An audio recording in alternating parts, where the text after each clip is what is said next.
Sergeant Major Owen Fleetwood stopped mid-stride when he saw her approach the firing line, his expression shifting to something between amusement and disbelief. "Want to take the shot?"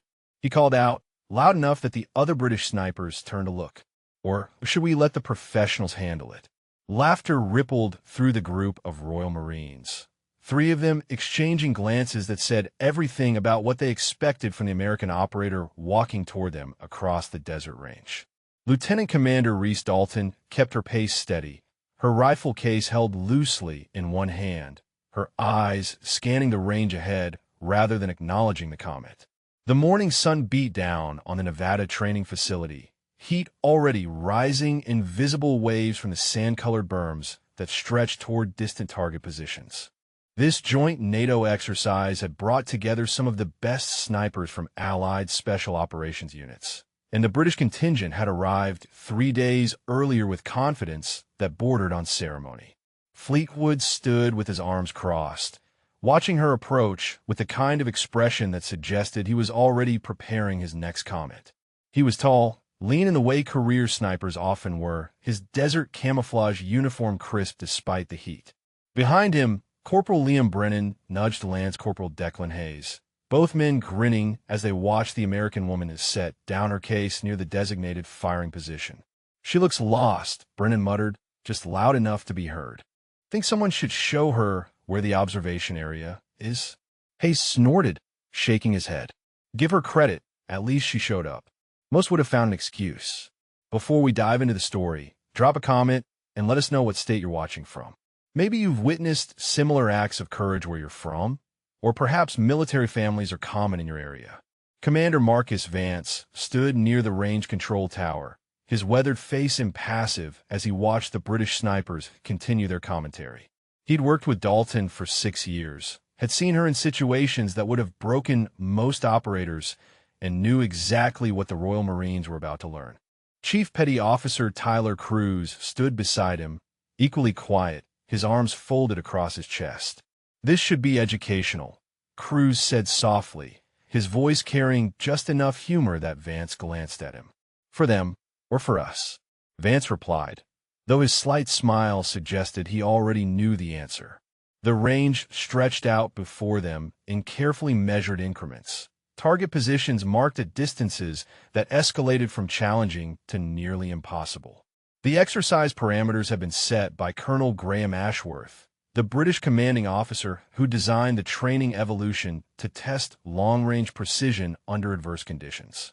Wind flags hung at intervals down the range, their movement showing the kind of crosswind that made calculations exponentially more complex. Dalton knelt beside her case, opening it with practiced efficiency. Her rifle emerged in pieces, each component handled with the kind of casual precision that spoke to thousands of hours of repetition. The weapon was well-maintained but showed signs of heavy use, the stock worn smooth in places where hands had gripped it, the scope housing marked with the subtle scars of deployment. Fleetwood walked closer, his boots crunching on the gravel as he approached her position. "That's quite the rifle," he said, his tone suggesting he was being generous with the assessment. "Seen a bit of action, has it?" He paused, watching her assemble the weapon without looking up at him. "We've got newer kit if you'd prefer something more current." No shame in using equipment that's properly zeroed for these conditions. Dalton's hands continued their work, attaching the scope with smooth rotations that suggested she could do it blindfolded. "I'm comfortable with what I brought," she said, her voice level and professional. "But thank you for the offer." Behind Fleetwood, Brennan and Hayes had been joined by 2 more British snipers, all 4 of them watching with expressions that ranged from curiosity to poorly concealed amusement. One of them, a sergeant whose name tape read Morrison, leaned toward Hayes and spoke quietly. "Tenor says she doesn't hit past 800 meters. You're on," Hayes replied, grinning. "I'll be generous and say she makes it to 1,000 before the wind gets her." Colonel Ashworth emerged from the range control building, his presence immediately commanding attention. He was in his early 50s, career military, with the kind of bearing that suggested he'd earned his rank through demonstrated capability rather than time served. Major Patricia Sutherland walked beside him, the American observer assigned to ensure that joint exercise met both nations' training requirements. Right then, Ashworth called out, his accent crisp and authoritative. "Let's get started." He surveyed the assembled snipers, his gaze passing over Dalton without particular emphasis. Today's evolution tests long-range precision under field conditions. Wind is running 8 to 12 knots, variable direction. Targets are placed at 600, 800, 1,000, 1,200, and 1,500 meters. You'll have 2 minutes per distance to range, calculate, and engage. Fleetwood nodded, his confidence evident in the way he rolled his shoulders back. "Standard enough, sir. Should be a good warm-up." Ashworth's expression remained neutral. "I wouldn't call any shot at 1,500 meters a warm-up, Sergeant Major, but I appreciate the confidence." He glanced at his roster. "We'll rotate through in order of sign-up. Sergeant Morrison, you're first." The British sniper moved to the firing line, settling into position with the kind of practiced ease that came from years of training. Dalton stepped back, giving him space, her own rifle now fully assembled and resting against her shoulder. She watched Morrison's preparation with professional interest, noting his breathing pattern, his body position, the way he worked the bolt between shots. Morrison's first shot cracked across the range, the sound echoing off the distant berms. Spotters called the hit at 600 meters, center mass on the silhouette target. His second shot at 800 followed quickly, another solid hit. The 1,000-meter target proved more challenging, the wind catching his round and pushing it left by nearly 6 inches, but still within the scoring zone. Fleetwood applauded as Morrison stood, the two men exchanging a nod of professional respect. "Well done," Fleetwood said. "That wind at 1,000 is tricky today." Hayes took his turn next, performing similarly well at the closer distances, but struggling as the range increased. His 1,500-meter shot missed entirely, the round impacting in the berm 2 feet right of the target. He stood with a shake of his head, clearly frustrated. "Bloody wind," he muttered, walking back to join the others. Dalton watched each shooter carefully, her eyes tracking not just their technique, but the wind patterns, the way heat shimmer affected visibility at different distances, the subtle changes in light that came as the sun climbed higher. She said nothing, made no notes, simply observed with the kind of focused attention that absorbed every detail. When her turn came, Fleetwood made a show of stepping aside, gesturing toward the firing line with exaggerated courtesy. "Your stage, Lieutenant Commander," he said, the rank sounding almost mocking in his delivery. "Do let us know if you need any guidance on wind calculation." Dalton moved forward without responding, settling into her position with movements that were economical and precise. She checked her scope, made minute adjustments to her parallax, and settled her breathing into the rhythm she'd maintained through dozens of deployments. Behind her, she could hear the quiet murmurs of the British snipers, could feel their skepticism like a physical weight. The first target sat at 600 meters, a standard silhouette that most trained snipers could hit under favorable conditions. Dalton's finger rested lightly on the trigger guard as she calculated windage, her eyes moving between the target and the wind flags that hung at intervals down the range. The flags showed inconsistent movement, the kind of variable wind that made even routine shots problematic. "She's taking her time," Brennan observed from behind her, his voice carrying clearly in the desert air. "That's usually a sign of uncertainty." Fleetwood nodded, his arms still crossed as he watched. 600 meters shouldn't require that much deliberation. He glanced at Colonel Ashworth, who stood near the spotting scope with an expression of professional patience. "Sir, if she needs additional time for calculations, we're happy to provide assistance." Ashworth's gaze didn't leave the range. "She has 2 minutes per distance, Sergeant Major. She's using 30 seconds.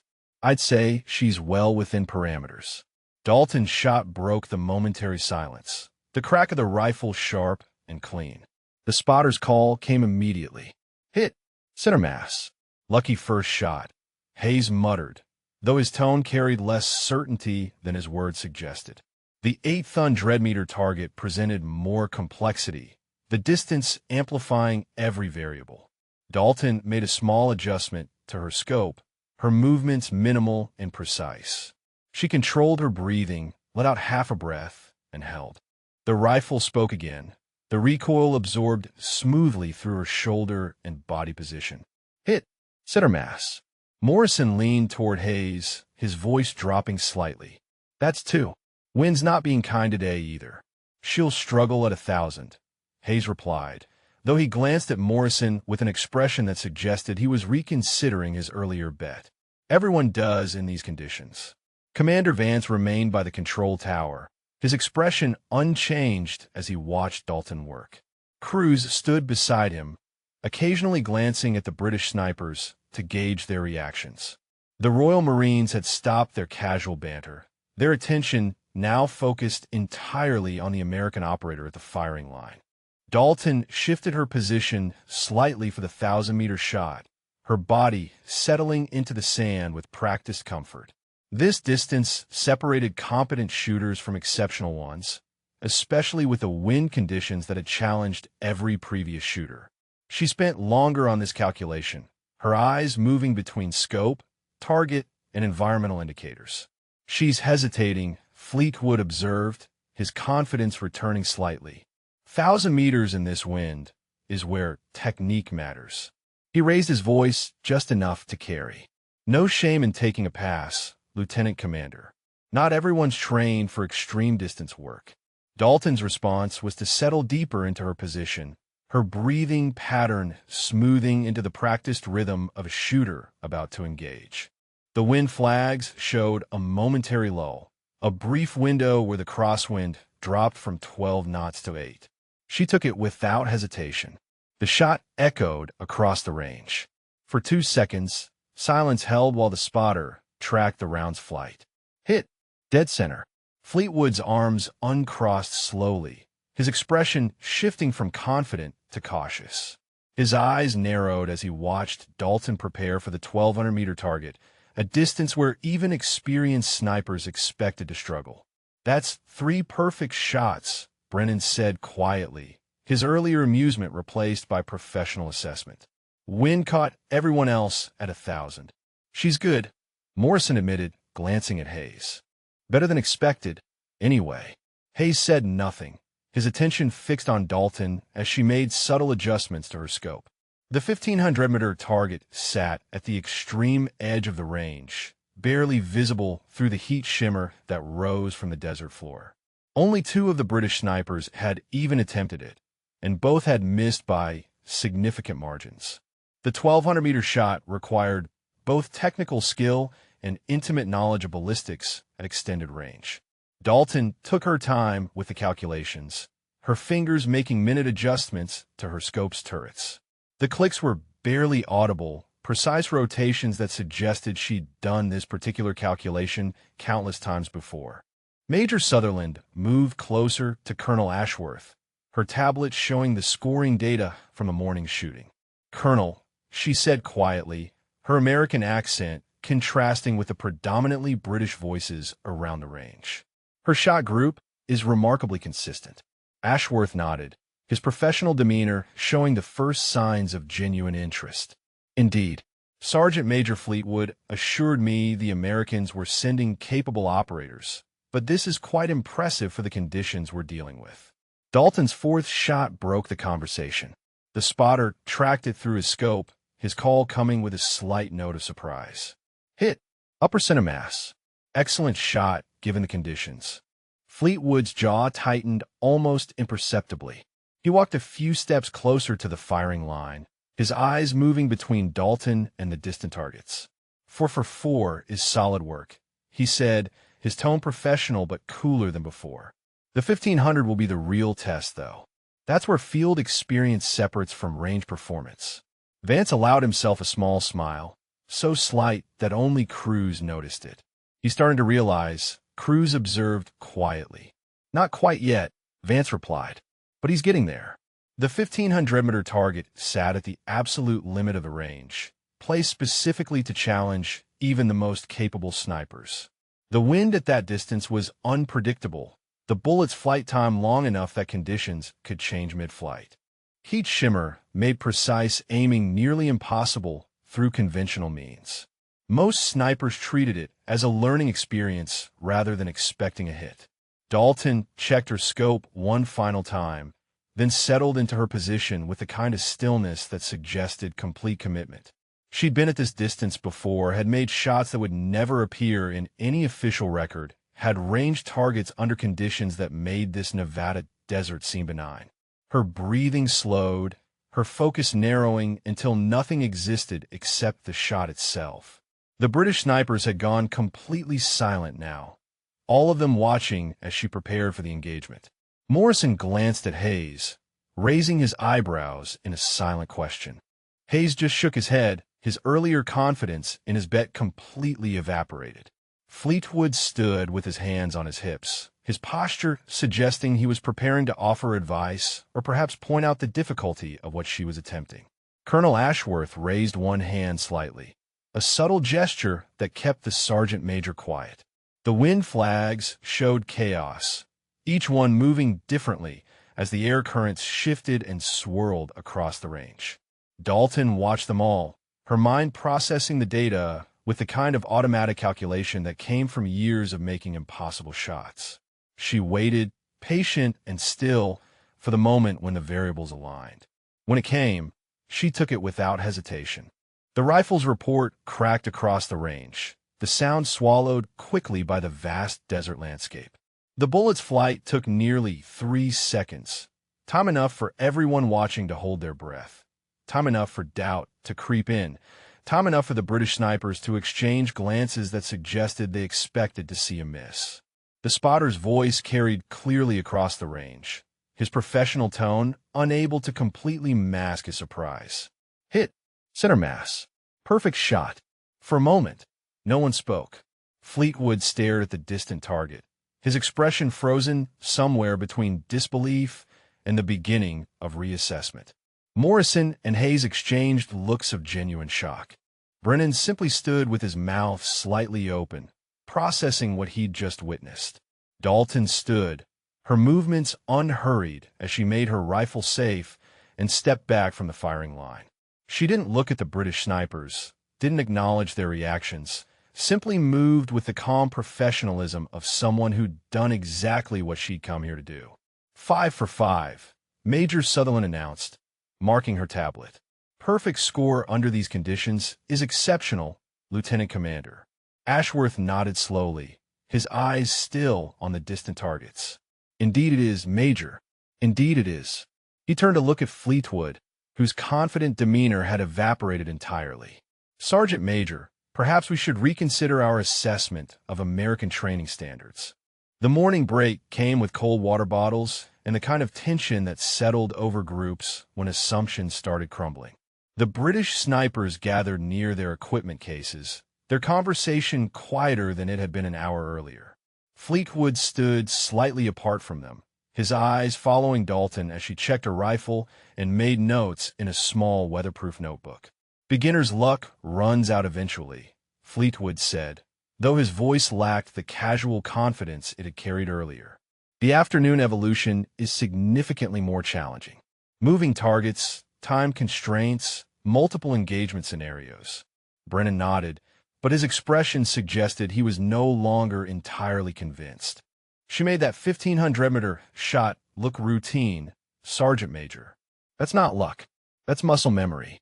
Morrison unscrewed the cap from his water bottle, taking a long drink before responding. 5 perfect shots in conditions that had everyone else struggling. He glanced toward Dalton, who sat alone near the range tower, her rifle disassembled for cleaning. She's trained. Question is how much? Commander Vance approached the British group, his weathered face neutral, but his eyes showing subtle amusement. Gentlemen, he said, his tone friendly. Good shooting this morning. Your Sergeant Major set a solid standard. Fleetwood straightened slightly, accepting the compliment with a nod. Thank you, Commander. Your Lieutenant Commander performed adequately for the morning evolution. He paused, choosing his words carefully. Though I expect the afternoon scenarios will present more significant challenges. Adequately, Vance repeated, the single word hanging in the air with just enough emphasis to make Fleetwood shift his weight. He let the moment stretch before continuing. I suppose that's one assessment. He turned to walk back toward Dalton, but stopped and looked back. Sergeant Major, out of curiosity, how many combat deployments have you completed? Fleetwood's jaw tightened almost imperceptibly. 4, sir. 2 in Afghanistan, 2 in Iraq. He said it with the pride of someone whose service record spoke for itself. Impressive, Vance replied. Solid experience. He nodded and continued walking, leaving the comment unfinished but weighted with implication. Hayes waited until Vance was out of earshot before speaking. What was that about? Morrison shook his head slowly. I think he was making a point. Question is, what point exactly? The afternoon briefing brought all participants together in the climate-controlled range building. Colonel Ashworth stood at the front, a large tactical display showing the afternoon's evolution parameters. Behind him, Major Sutherland prepared video feeds that would track each shooter's performance. This afternoon's scenarios simulate real-world engagement conditions. Ashworth began, his voice carrying authority that commanded immediate attention. You'll be engaging multiple targets at varying distances with time constraints. Some targets will be moving. Environmental conditions will be less favorable than this morning. He gestured to the display, where wind speed forecasts showed increasing gusts. We're expecting sustained winds of 15 to 20 knots with gusts to 30. Fleetwood leaned toward Brennan, his voice low but carrying in the quiet room. This is where proper training shows. Anyone can hit static targets with unlimited time. Combat shooting is entirely different. Ashworth continued without acknowledging the sidebar conversation. Each shooter will engage 10 targets across 5 scenarios. You'll have 90 seconds per scenario to identify, range, and engage. Scoring is based on accuracy and time. Missing a target results in point deduction. He paused, his eyes scanning the assembled snipers. Any questions? Dalton raised her hand slightly, the gesture minimal but clear. Will we be using our own weapons or standardized equipment? Your own weapons, Ashworth replied. We're testing shooter capability, not equipment standardization. He glanced at his roster. Sergeant Major Fleetwood, you'll demonstrate the first scenario. Fleetwood stood, his confidence visibly returning now that the evolution had moved into territory he considered his specialty. Combat shooting was different from precision range work, requiring rapid target acquisition, quick calculations, and the kind of aggressive timing that separated combat veterans from range shooters. He'd excelled at this type of training throughout his career. The first scenario placed him in a simulated overwatch position with targets appearing at irregular intervals between 400 and 800 meters. Some moved laterally across the field of view. Others appeared briefly before disappearing behind cover. The scenario was designed to stress decision-making as much as marksmanship. Fleetwood settled into position, his movements efficient and practiced.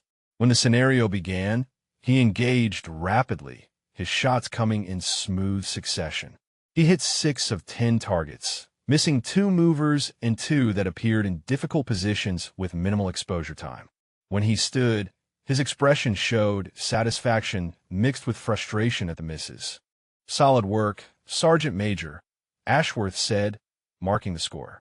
6 of 10 under time pressure is respectable performance. Hayes and Morrison followed, each managing 5 hits. Brennan achieved 6, matching Fleetwood's score. The scenarios proved challenging for everyone. The time constraints and multiple variables creating pressure that resulted in misses even from experienced operators. When Dalton's turn came, Fleetwood positioned himself near the observation monitors where he could watch her performance on the video feeds. She's competent at static precision, he said to Morrison, who stood beside him. But rapid engagement is different. You can't take 30 seconds to calculate when targets are moving. Morrison nodded, though his expression suggested he was reserving judgment. We'll see soon enough. Dalton moved to the firing position, settling into place with the same economical movements she'd shown all morning. The scenario began without ceremony, targets appearing in randomized sequence across the simulated battlefield. Her first shot came within 3 seconds of the initial target appearance. The engagement so quick that several observers glanced at their timers to confirm the scenario had actually started. Hit. For 100 meters, the spotter called. Her second shot followed 4 seconds later. Hit. 600 meters, moving target.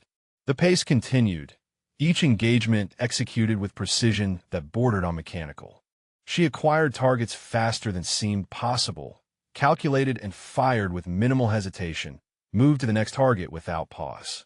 When a particularly difficult mover appeared, exposed for less than 2 seconds in a narrow window at 700 meters, she engaged and hit before most observers had even identified the target's position. Fleetwood's arms crossed slowly as he watched the monitors, his expression cycling through disbelief, confusion, and the beginning of something that looked like concern. "She's not calculating," he muttered. "She's just shooting." "Maybe she doesn't need to calculate anymore," Brennan replied quietly. "Maybe she's done it enough times that it's automatic." When the scenario ended, the spotter's final call came with unmistakable surprise. 10 of 10. All hits. Total time, 72 seconds. Silence settled over the observation area. Ashworth looked at Major Sutherland, who checked her tablet twice before nodding confirmation. Colonel Ashworth's voice carried carefully controlled surprise when he spoke. "Perfect score. That's the first perfect run we've seen on this scenario since we implemented it 6 months ago." Fleetwood stared at the monitors, watching the replay that showed Dalton's performance in detail. Her target acquisition time averaged under 2 seconds. Her shot placement was consistently center mass despite the time pressure. She'd engaged the difficult mover that had challenged every other shooter without apparent difficulty. "Commander," Morrison said, approaching Vance with an expression of genuine curiosity. "How much combat experience does Lieutenant Commander Dalton have exactly?" Vance considered the question, his weathered face neutral. "Enough," he replied simply. "More than enough." Hayes joined them, his earlier amusement completely gone. "With respect, sir, that was extraordinary shooting. Perfect score under those conditions isn't just experience. That's elite-level capability." Vance nodded slowly, acknowledging the assessment without elaborating. "She's very good at what she does." Fleetwood remained by the monitors, watching the replay for the third time. His confident demeanor had evaporated entirely, replaced by the focused attention of someone reassessing everything he believed about the operator he'd been dismissing all morning. The way she moved, the speed of her engagements, the absolute precision under pressure, it all pointed to something beyond standard military training. "Sergeant Major," Ashworth called, approaching with Major Sutherland. "A word, if you please." Fleetwood tore his attention from the monitors, joining the senior officers near the range building entrance. Ashworth's expression was professionally neutral, but his tone carried weight. "I believe we may have underestimated the American contingent's capabilities. Major Sutherland has provided some additional context about Lieutenant Commander Dalton that you should be aware of before this afternoon's advanced scenarios." Colonel Ashworth led Fleetwood to a quiet corner of the range building, away from the other operators who were preparing for the next evolution. Major Sutherland followed, her tablet showing data that went beyond simple training scores. The colonel's expression had shifted from professional courtesy to something more serious, almost cautious. "Sergeant Major," Ashworth began, his voice low enough that it wouldn't carry beyond their small group. "When you made your comments this morning about letting the professionals handle it, were you aware of Lieutenant Commander Dalton's operational background?" Fleetwood straightened slightly, his professional pride showing in the set of his shoulders.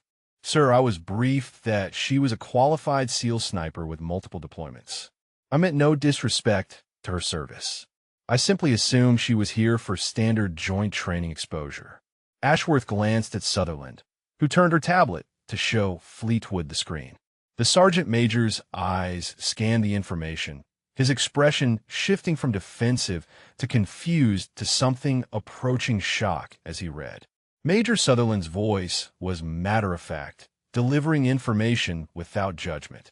"Lieutenant Commander Dalton has 7 combat deployments across 3 theaters. She's completed advanced sniper training at 3 separate schools, including your own Royal Marines facility in 2019. She holds expert qualifications in 9 different weapon systems. Her confirmed engagement record is classified, but I can tell you it's the highest in her unit. Fleetwood's jaw tightened as he continued reading. The list went on, detail after detail that painted a picture of an operator whose experience dwarfed his own. He looked up from the tablet, his earlier confidence completely absent. "Sir, I had no idea. The briefing packet we received didn't include this level of detail." "No," Ashworth agreed. "It didn't, because Lieutenant Commander Dalton's actual role is typically kept compartmented. She's not here for training, Sergeant Major. She's here as an instructor evaluator, observing our methodology and assessing whether British sniper training meets joint operational standards for integrated missions." The words landed like physical blows. Fleetwood's face cycled through several expressions before settling on carefully controlled embarrassment. He glanced through the building's windows toward where Dalton sat, still alone, still quietly maintaining her equipment. "She's been evaluating us this entire time," Fleetwood said quietly, the statement not quite a question. "Since she arrived 3 days ago," Sutherland confirmed.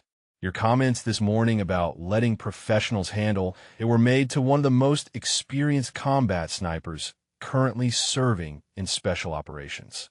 She paused, letting that sink in before continuing. "The perfect scores she's posting aren't luck or even exceptional talent, Sergeant Major. They're the baseline capability she operates at consistently." Ashworth's tone remained professional but carried unmistakable weight. The afternoon's advanced scenarios were designed with her input, based on engagement parameters she's actually executed in combat. What we're asking everyone to do today, she's done under fire, at night, with hostile forces actively trying to kill her. Fleetwood said nothing for a long moment, his eyes fixed on the tablet screen, where Dalton's service record outlined a career that made his own 4 deployments seem almost introductory by comparison. When he finally spoke, his voice carried a quality it hadn't held all day, genuine respect mixed with chagrin. "I made a significant error in judgment, sir." "Yes," Ashworth replied simply. "You did. The question now is how you proceed from here."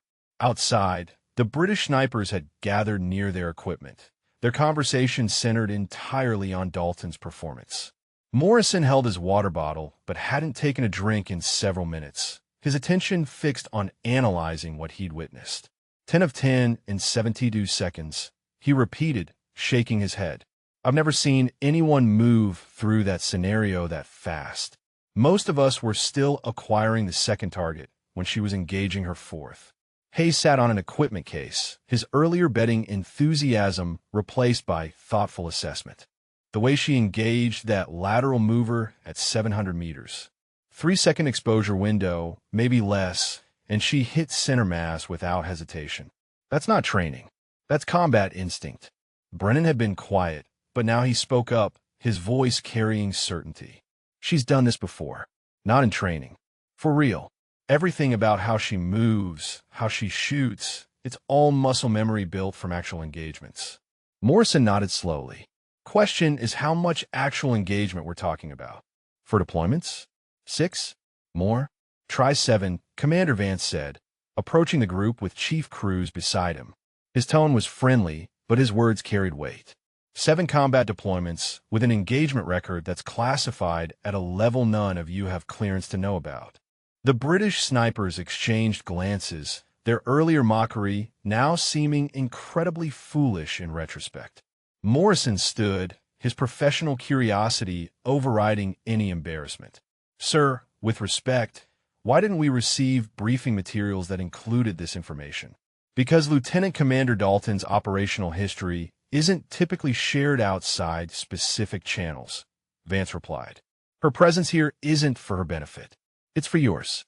She's evaluating whether British sniper training produces operators capable of meeting SEAL integration standards for joint missions."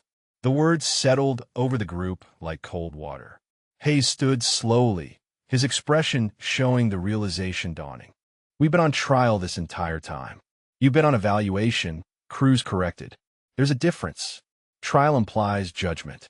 Evaluation implies assessment for future capability.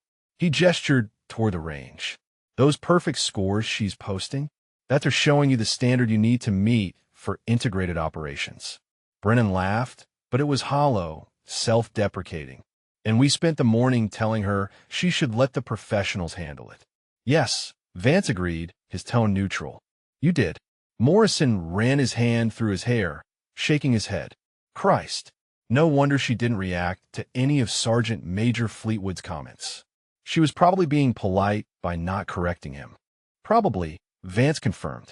Though knowing Dalton, she was more likely just focused on the evaluation metrics and didn't consider the commentary worth acknowledging. Inside the range building, Fleetwood emerged from his conversation with Colonel Ashworth and Major Sutherland. His expression had transformed completely, the easy confidence replaced by something more subdued, more professional, and notably more respectful. He walked directly to where Dalton sat, approaching with none of his earlier swagger. Lieutenant Commander, he said, his voice formal and clear. Might I have a moment of your time? Dalton looked up from her rifle maintenance, her expression neutral. Of course, Sergeant Major. Fleetwood took a breath, clearly choosing his words with care. I owe you an apology. My comments this morning were inappropriate and based on assumptions that were entirely incorrect. Colonel Ashworth has made me aware of your actual role here and your operational background. He paused, meeting her eyes directly. I was out of line, and I apologize. Dalton's expression didn't change significantly, but something in her eyes suggested she appreciated the direct approach. Apology accepted, Sergeant Major. No harm done.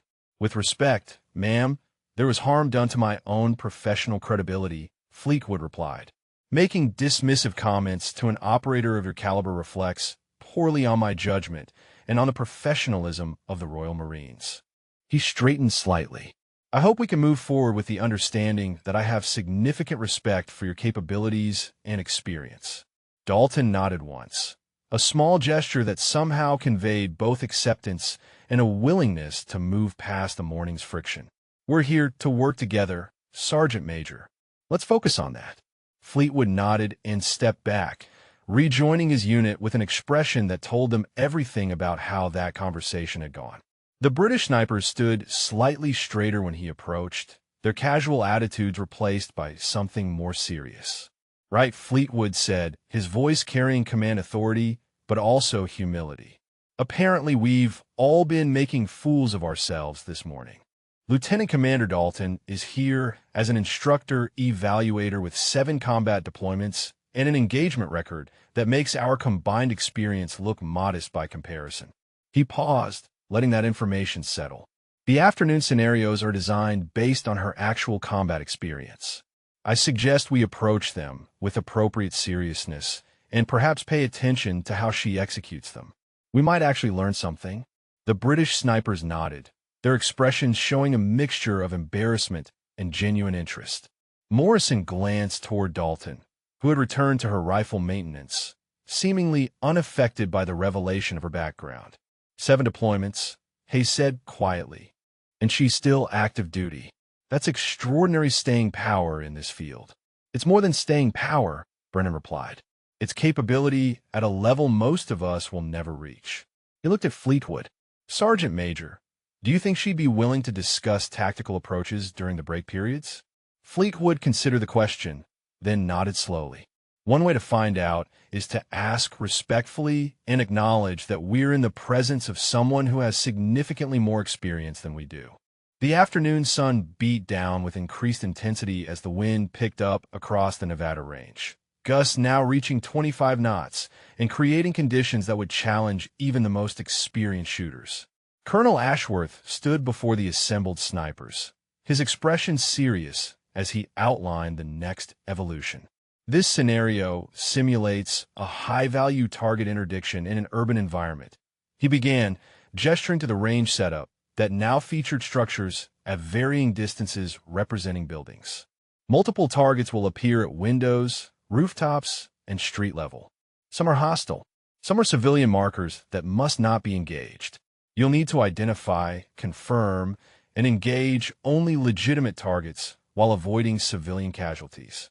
Morrison leaned toward Hayes, his voice quiet. This is counter-sniper work. Requires positive identification before engagement. Can't just shoot at movement. Hayes nodded, his earlier confidence about the day's exercises completely gone. With this wind and the identification requirement, this is going to be brutal. Fleetwood stood with his arms at his sides rather than crossed. His entire demeanor changed from the morning.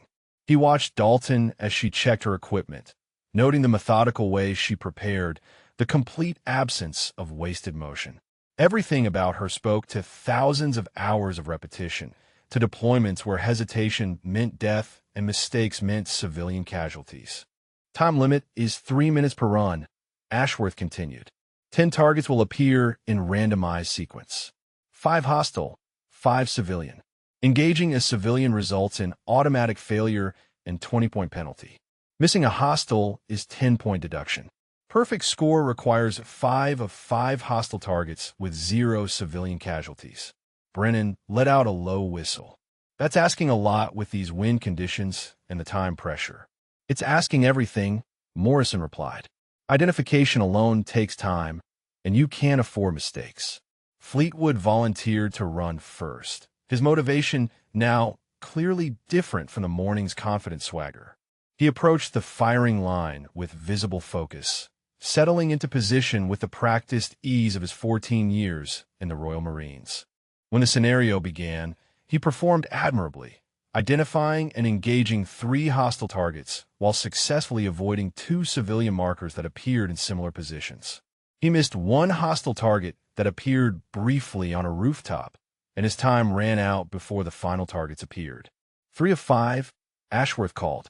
0 civilian casualties. Solid performance under difficult conditions, Sergeant Major. Fleetwood stood, visibly frustrated with himself despite the respectable score. Should have been faster on the rooftop target, he said, more to himself than anyone else. Morrison and Hayes followed with similar results, each managing 3 confirmed hostile engagements with no civilian casualties. Brennan achieved 4 of 5, his shot placement excellent, but his identification speed costing him time on the final target.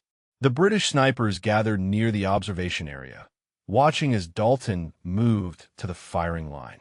Their conversation had shifted entirely from mockery to genuine professional interest, seasoned operators recognizing they were about to witness something beyond their experience level.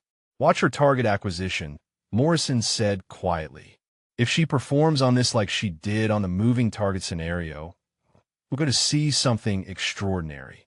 Hayes had his notebook out, actually taking notes now rather than making dismissive comments. 7 deployments means she's done this exact scenario for real. Multiple times. Under actual hostile fire, Dalton settled into position with the same economical movements, her breathing already controlled and measured. The scenario began without fanfare, the first target appearing in a second-story window at 600 meters. She acquired, confirmed, and engaged in under 4 seconds. Hit. Hostile target confirmed, the spotter called. A civilian marker appeared immediately after, standing in a doorway at similar range. Dalton's rifle tracked to it, held for 1 second of positive identification, then moved away without firing. The discipline required to acquire a target and not engage when every instinct said to shoot showed training at the highest level. The third target appeared on a rooftop at 800 meters, partially concealed behind a ventilation unit. Hostile markers held weapons, but in the compressed timeline and wind conditions, positive identification was challenging. Dalton confirmed and engaged in 3 seconds. Hit. Hostile confirmed. Fleetwood watched the monitors intently, his professional assessment overriding any lingering embarrassment. She's not just faster, he observed quietly to Colonel Ashworth, who had joined him at the observation station. She's more certain. No hesitation once identification is made. Ashworth nodded. 7 deployments worth of target discrimination under combat stress. She's made these decisions when the targets shoot back. This is reflex for her. A civilian marker appeared at street level, moving across the field of view at 700 meters.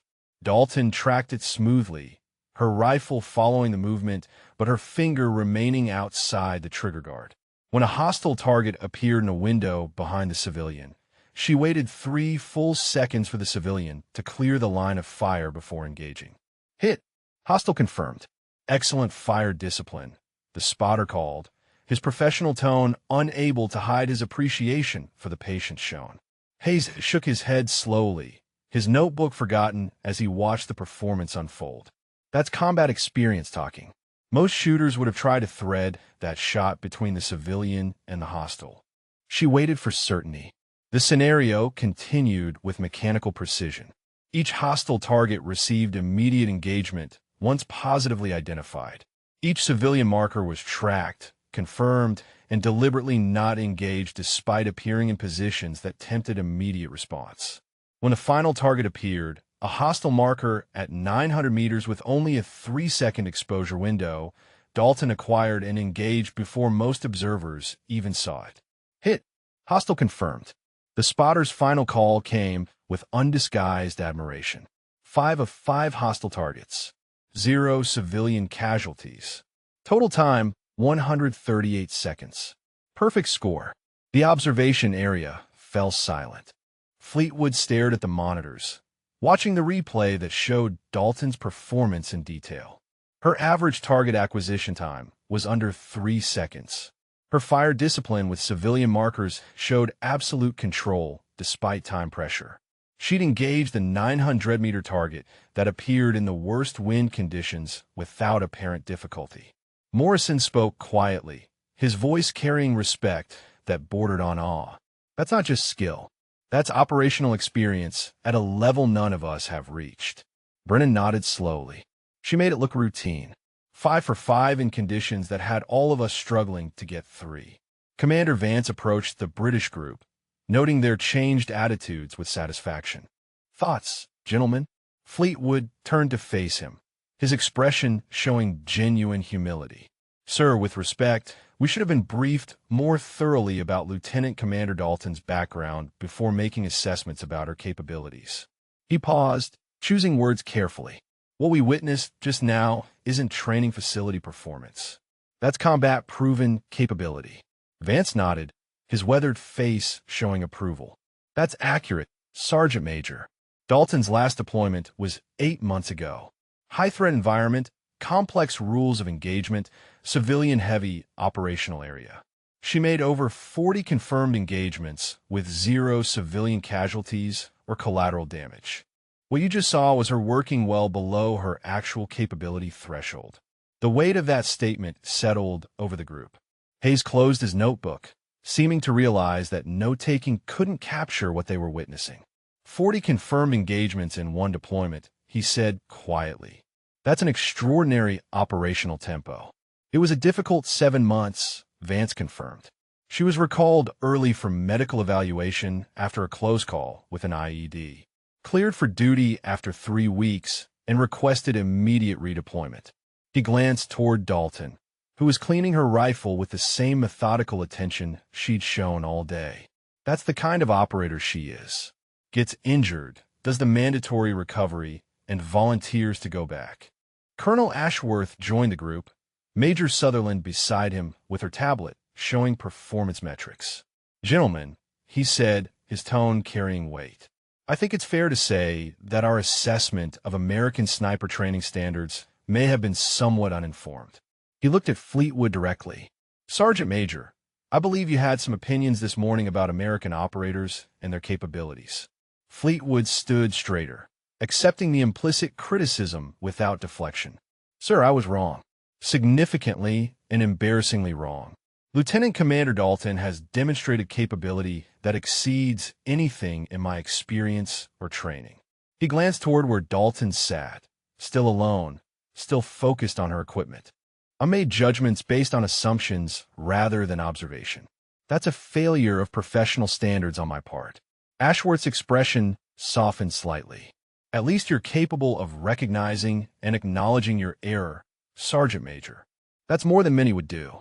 He gestured toward the range. The evening evolution is the most challenging we've designed.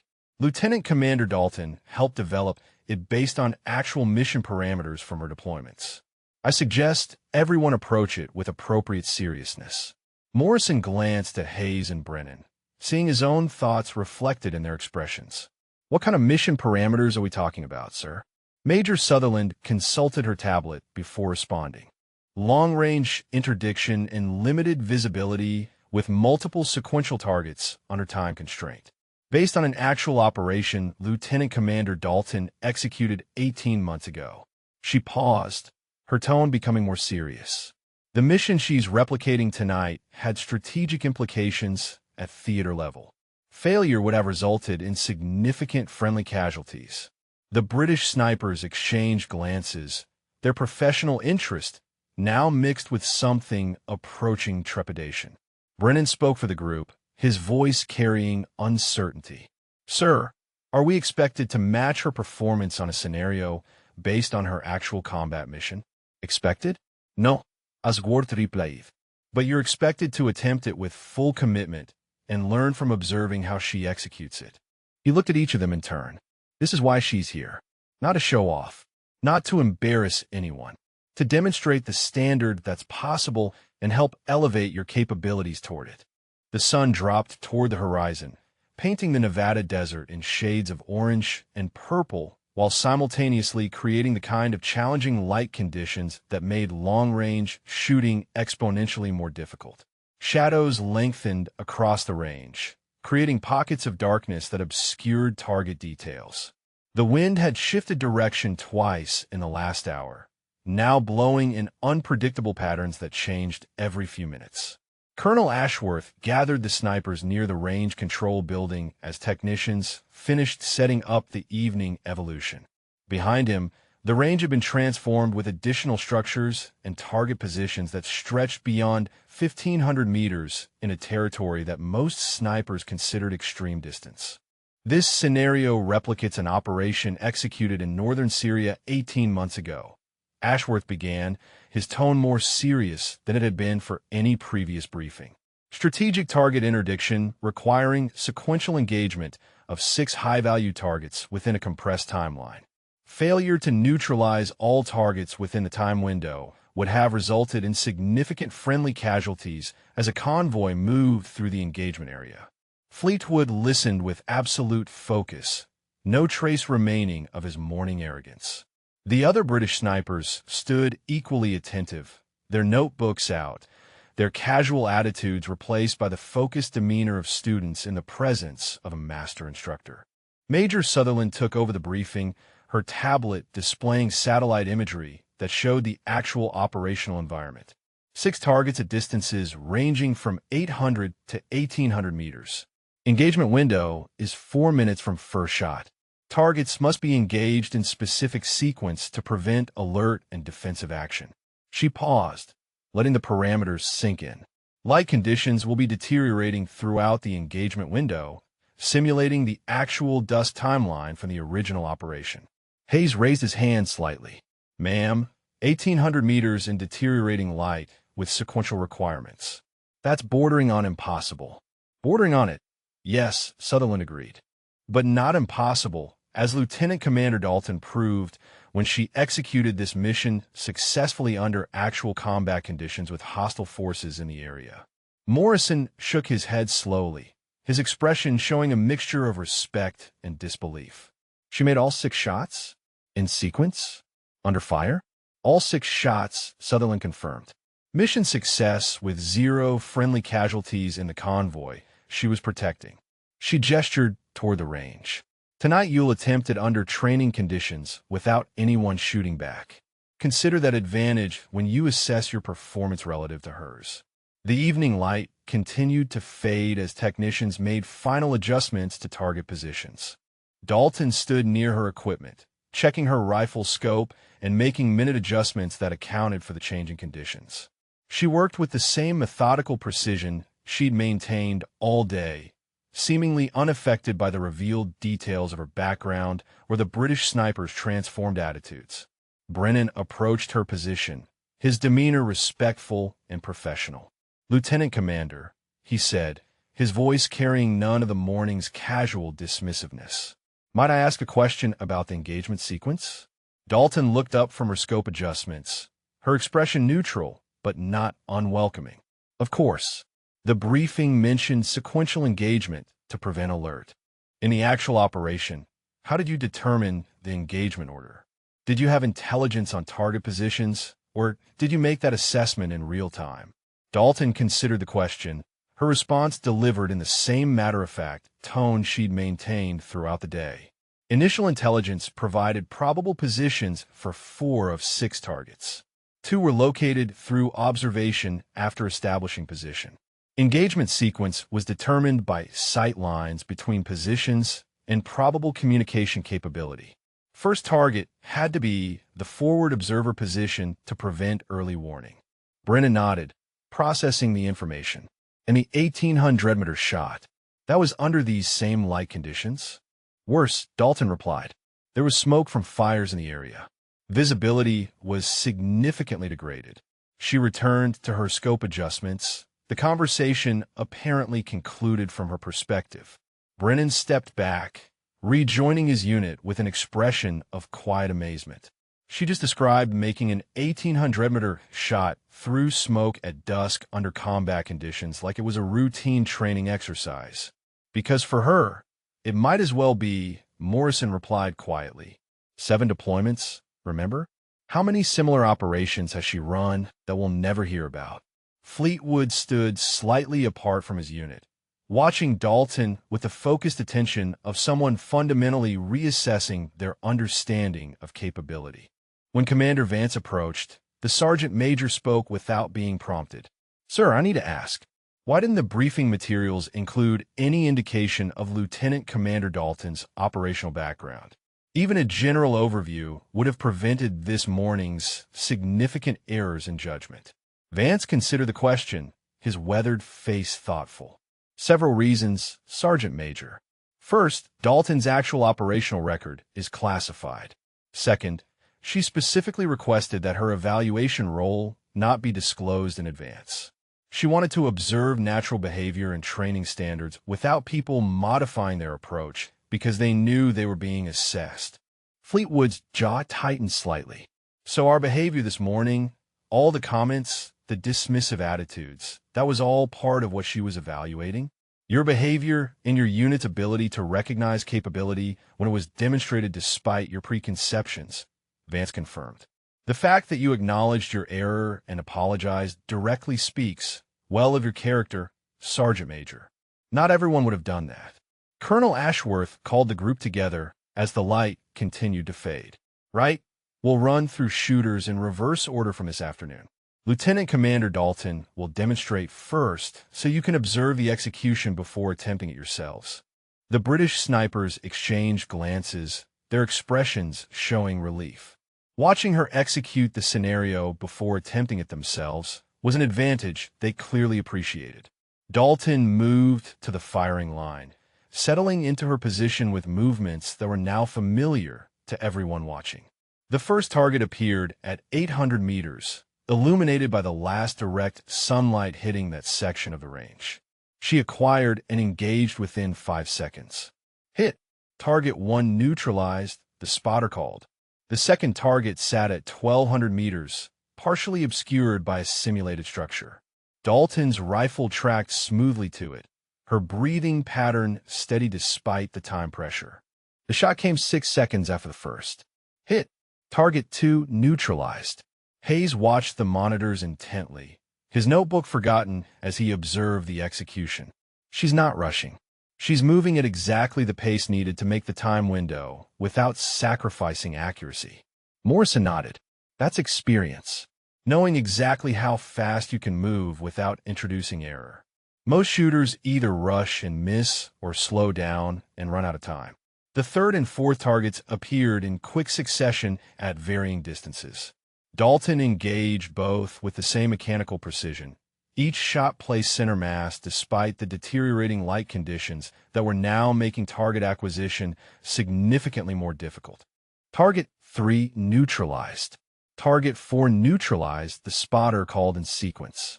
Fleetwood stood beside Colonel Ashworth, watching the performance with absolute focus. Sir, she's making this look routine. The conditions are brutal, the distances are extreme, and she's executing like it's a basic qualification course. Because for her, this is memory, Ashworth replied quietly. She's done this exact sequence before when it mattered. Tonight, she's just proving she can do it again. The fifth target sat at 1,600 meters, now in shadow that made it barely visible even through high-quality optics.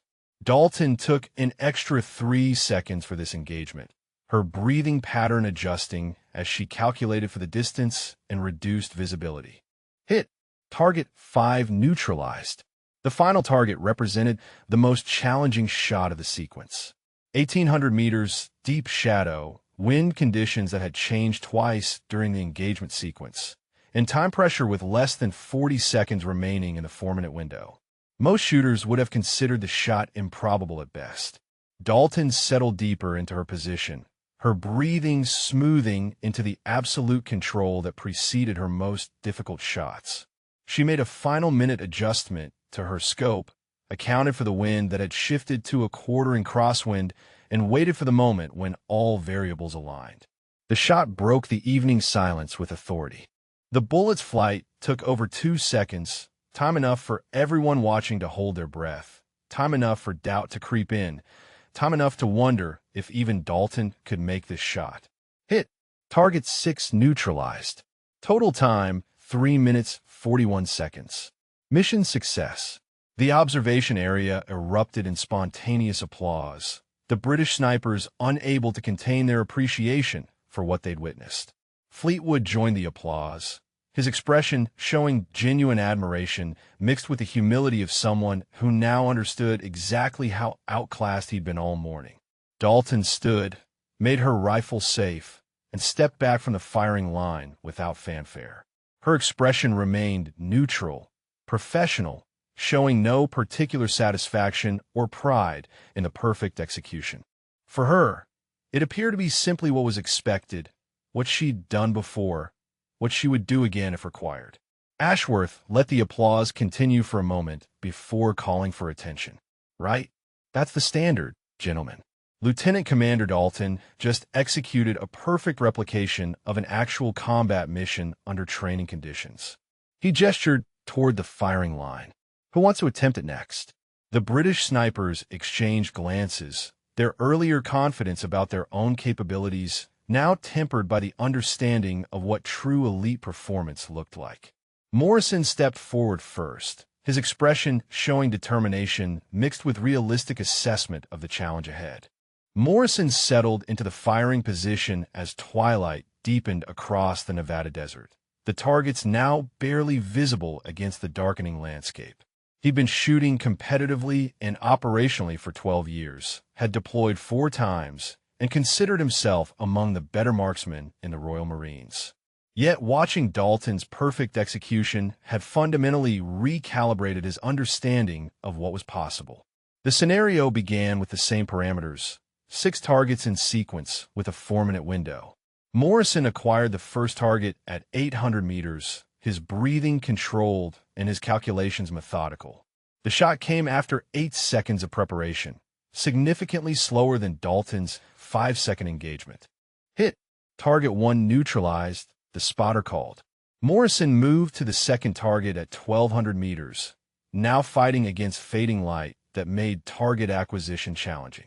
His shot came after another 10 seconds, the increased distance and reduced visibility demanding more time for confirmation. Hit. Target 2 neutralized. By the third target, Morrison was feeling the time pressure. Dalton had engaged 4 targets by this point in her run, and he'd only completed 2. He rushed slightly on the acquisition, taking the shot after 6 seconds when he normally would have taken 8. Mississippi target 3 remains active.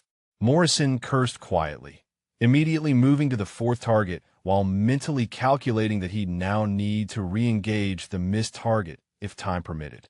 The 4th shot came quickly, perhaps too quickly. Hit. Target 4 neutralized. The 5th and 6th targets represented distances Morrison had rarely attempted even in training. 16 and 1,800 meters in near darkness, was asking for precision that exceeded his experience level. He engaged both, his technique solid, but the conditions overwhelming. Mississippi time expired at 3 minutes 58 seconds. Mission failure. 2 of 6 targets neutralized. Morrison stood, his frustration evident but controlled. He walked back to the observation area where Fleetwood waited with the other British snipers. That was significantly more difficult than it appeared when Lieutenant Commander Dalton executed it. He said quietly. Hayes went next, approaching the firing line with visible tension. His performance mirrored Morrison's, managing 3 hits before time expired, but missing the extreme distance shots that Dalton had made look routine. Brennan followed with similar results, the deteriorating light and time pressure combining to create conditions that challenged even his considerable skill. Fleetwood took his position last among the British contingent, his determination evident in the set of his shoulders. He'd been the most vocal critic that morning, and now faced the most humbling test of the day. The scenario began, and he executed with focused precision, managing 4 hits before time expired with the 2 longest shots remaining unattempted. 4 of 6, the spotter called. Best performance of the evening after Lieutenant Commander Dalton. Time, 3 minutes, 54 seconds. Fleetwood stood, his expression showing satisfaction with his performance relative to his teammates, but clear recognition that the gap between his best effort and Dalton's perfect execution remained vast. He rejoined the group, where Colonel Ashworth and Commander Vance waited with Major Sutherland. Thoughts, Sergeant Major? Ashworth asked, his tone suggesting he already knew the answer. Fleetwood took a moment to organize his response, his professional pride demanding honesty even when it highlighted his limitations. Sir, that scenario is at the absolute edge of what I can execute under training conditions with no hostile pressure. Lieutenant Commander Dalton executed it perfectly under actual combat conditions with enemy forces in the area. He paused, his expression showing the weight of that realization. The gap between training capability and combat capability at her level is something I hadn't fully appreciated before today. That's an important recognition, Ashworth replied. Understanding the difference between range performance and operational execution is crucial for developing true combat effectiveness. Major Sutherland consulted her tablet, reviewing the evening's scores. Average performance was 3.2 targets out of 6, with times ranging from 3 minutes 40 to 4 minutes plus. She looked at the British snipers with an expression of professional assessment. That's actually better than the baseline we've seen from other units attempting this scenario.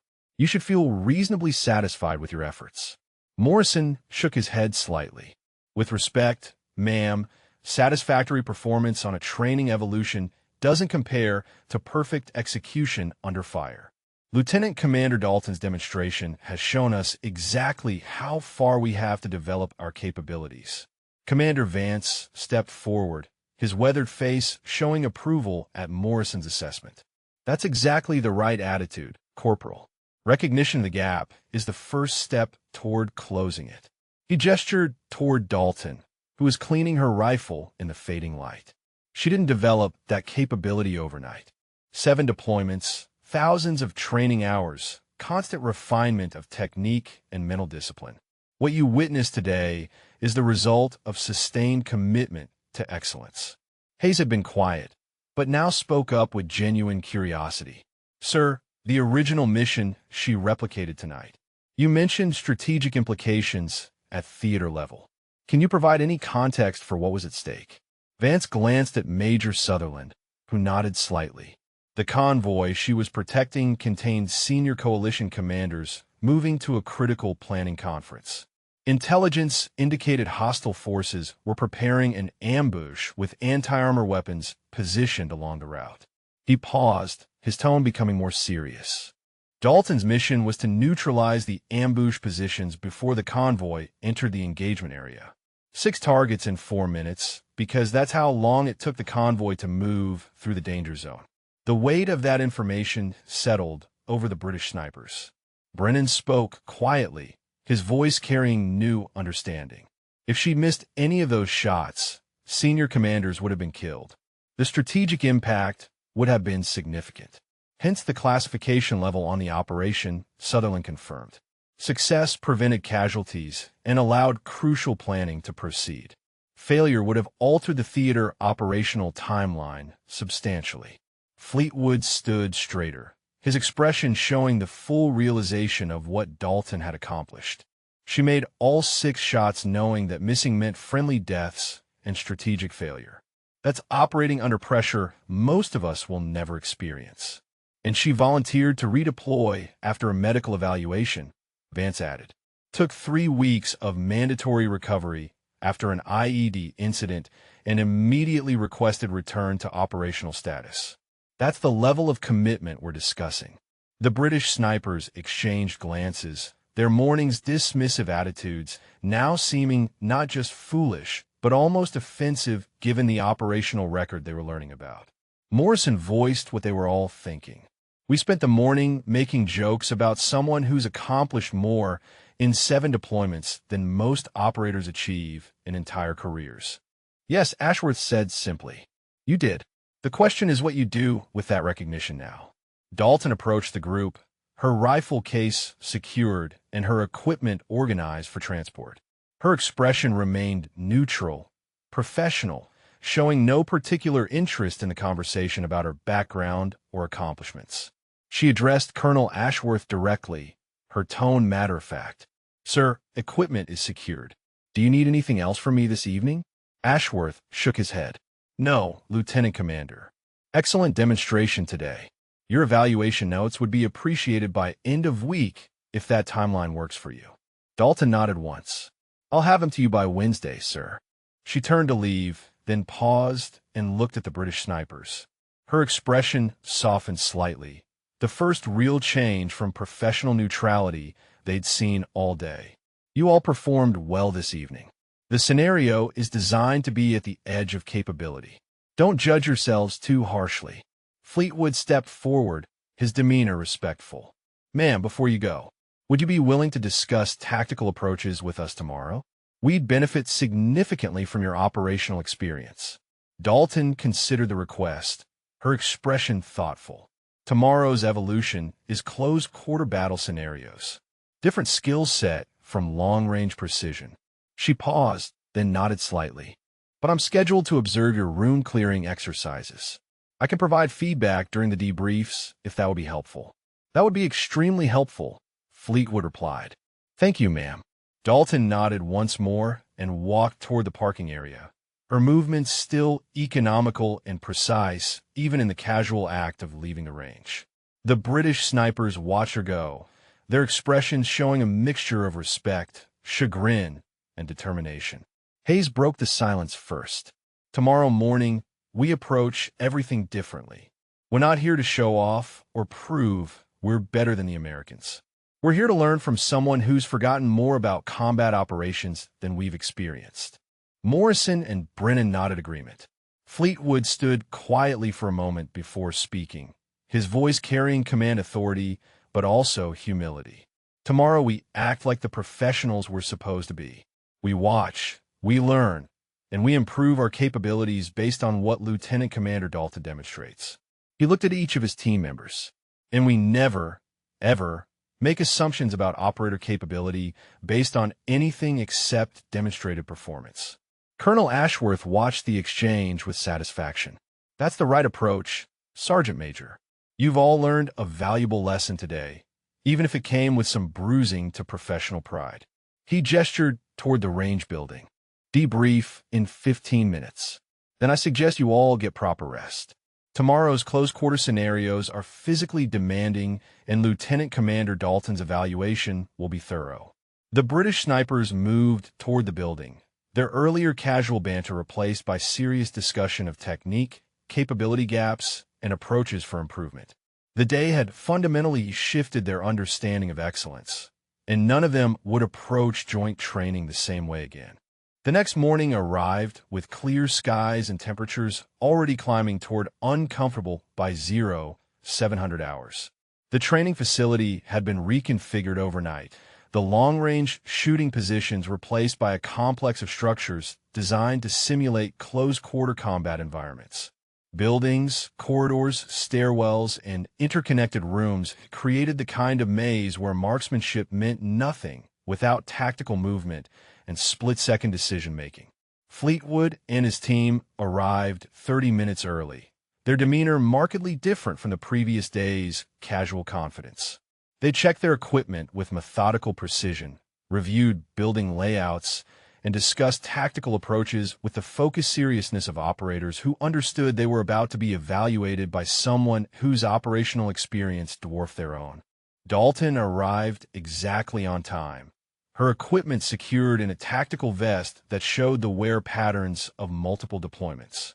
She carried a shortened rifle configuration optimized for close-quarter work, the weapon showing the same well-maintained but heavily used condition as her long-range rifle from the previous day. Commander Vance and Chief Cruz accompanied her, both men carrying the relaxed confidence of people who knew what was about to unfold. "Morning, Lieutenant Commander," Fleetwood said, his tone respectful and professional. He gestured toward the training complex. "We've reviewed the building layouts and discussed tactical approaches. Any guidance you can provide before we begin would be appreciated." Dalton set down her equipment case, her expression thoughtful as she considered the request. Close-quarter battle is less about marksmanship and more about decision-making under immediate pressure. She gestured toward the nearest structure. "Every corner is a potential threat. Every doorway is a fatal funnel. Speed matters, but accuracy matters more. One missed threat assessment, and you're dead, or your teammate is dead." Morrison nodded, his notebook already out. "Ma'am, in your deployments, what was the most common mistake you saw in close-quarter operations?" "Hesitation at the wrong moment or rushing at the wrong moment," Dalton replied immediately. "Operators either freeze when they should move or move when they should assess. Finding the balance requires experience that can only come from repetition under stress." She paused, her eyes scanning the training complex. Today's scenarios will stress that decision-making process deliberately. Colonel Ashworth emerged from the control building with Major Sutherland, both carrying tablets that displayed the morning's training evolution parameters. The scenarios had been designed in consultation with Dalton based on actual building clearance operations she'd executed during her deployments. Each one contained decision points where hesitation meant failure and rushing meant civilian casualties or friendly fire. Right then, Ashworth called, gathering everyone together. "This morning we're running individual clearance scenarios. Each operator enters alone, clears 3 interconnected rooms, and neutralizes hostile targets while avoiding civilian markers. You'll be under time pressure, but accuracy is weighted more heavily than speed in the scoring." Hayes raised his hand slightly. "Sir, solo clearance without team support. That's significantly more difficult than standard tactical movement. It's also closer to reality in certain operational environments," Ashworth replied. "Lieutenant Commander Dalton has executed solo building clearances in situations where team support wasn't available. Today you'll experience a controlled version of those conditions." Fleetwood glanced at Dalton, his expression showing both respect and uncertainty. "Ma'am, solo clearance against multiple threats. That's high risk even in training." "It's extremely high risk in actual operations," Dalton confirmed, her tone matter-of-fact, "which is why decision-making and threat assessment become critical. You can't afford mistakes when there's no one backing you up." The first scenario placed Brennan in a simulated residential structure with narrow corridors and multiple blind corners. He moved through with competent technique, clearing corners and assessing threats with the training that had been drilled into him over years. He neutralized 3 hostile targets successfully, but missed a 4th that appeared in a doorway behind him as he advanced. The training weapon's buzzer sounded, indicating he would have taken fire from the missed threat. 3 of 4, the evaluator called over the radio. "Missed rear threat. Time 2 minutes, 15 seconds. Brennan emerged from the structure, visibly frustrated with himself. "I cleared that corridor before advancing. The target must have appeared after I passed." It did, Major Sutherland confirmed, reviewing the video feed. Exactly 3 seconds after you moved past. In actual operations, that would be a hostile who waited for you to pass before engaging. It's why constant situational awareness matters, even in areas you've already cleared. Morrison went next, performing similarly with solid technique, but missing a threat that appeared in an elevated position he hadn't adequately assessed. Hayes managed 4 of 5 threats, but took excessive time, his caution causing him to exceed the time window that would have been available in actual combat. Fleetwood approached his scenario with visible determination, moving through the structure with aggressive speed and competent threat assessment. He neutralized 4 of 5 hostile targets, missing one that appeared in a window position as he transitioned between rooms. 4 of 5, the evaluator called. Window threat at 7 meters remained active. Time 1 minute 48 seconds. Fleetwood emerged breathing heavily from the physical exertion and mental stress. That window threat, he said, addressing Dalton directly. I saw the position, but assessed it as unlikely during building clearance. Dalton nodded, her expression showing understanding. That's a common assessment error. Windows represent threat vectors that most operators deprioritize during structure clearance. She gestured toward the building. The hostile that killed you would have been covering his teammates' withdrawal. You became a casualty because you dismissed a valid threat position. Fleetwood absorbed the feedback without defensiveness. Noted, ma'am. I'll adjust my assessment priorities. Colonel Ashworth checked his tablet, then looked at Dalton. Lieutenant Commander, would you be willing to demonstrate a scenario before we move to the team clearance evolutions? Dalton nodded once, securing her tactical vest and checking her weapon. She moved toward the structure with the same economical movements she'd shown on the range, her approach suggesting complete comfort in an environment that had challenged every British operator who'd attempted it. The scenario began without fanfare. Dalton entered the structure with controlled aggression, her weapon up and her movement fluid through the first doorway. She cleared the initial room in 8 seconds, engaging 2 hostile targets with precise double taps that would have ensured neutralization in actual combat. Her movement between positions showed awareness of every angle, every corner, every potential threat vector. She transitioned to the second room, her speed increasing as she assessed and engaged. A hostile target appeared in the window position that Fleetwood had missed. Dalton's response was immediate, her weapon tracking and engaging without breaking her forward movement rhythm. The target went down before it could have fired in actual combat. The third room presented the most complex scenario, multiple doorways and a stairwell that created overlapping fields of fire. Dalton moved through with precision that suggested she'd cleared similar structures dozens of times under actual hostile conditions. She engaged threats from multiple directions, her weapon transition smooth and her target assessment instantaneous. All 5 threats neutralized, the evaluator called. 0 civilian casualties. Time 58 seconds. Perfect execution. The British snipers watched the video replay in silence, observing details they'd missed during the live execution. Dalton's weapon never deviated from threat positions.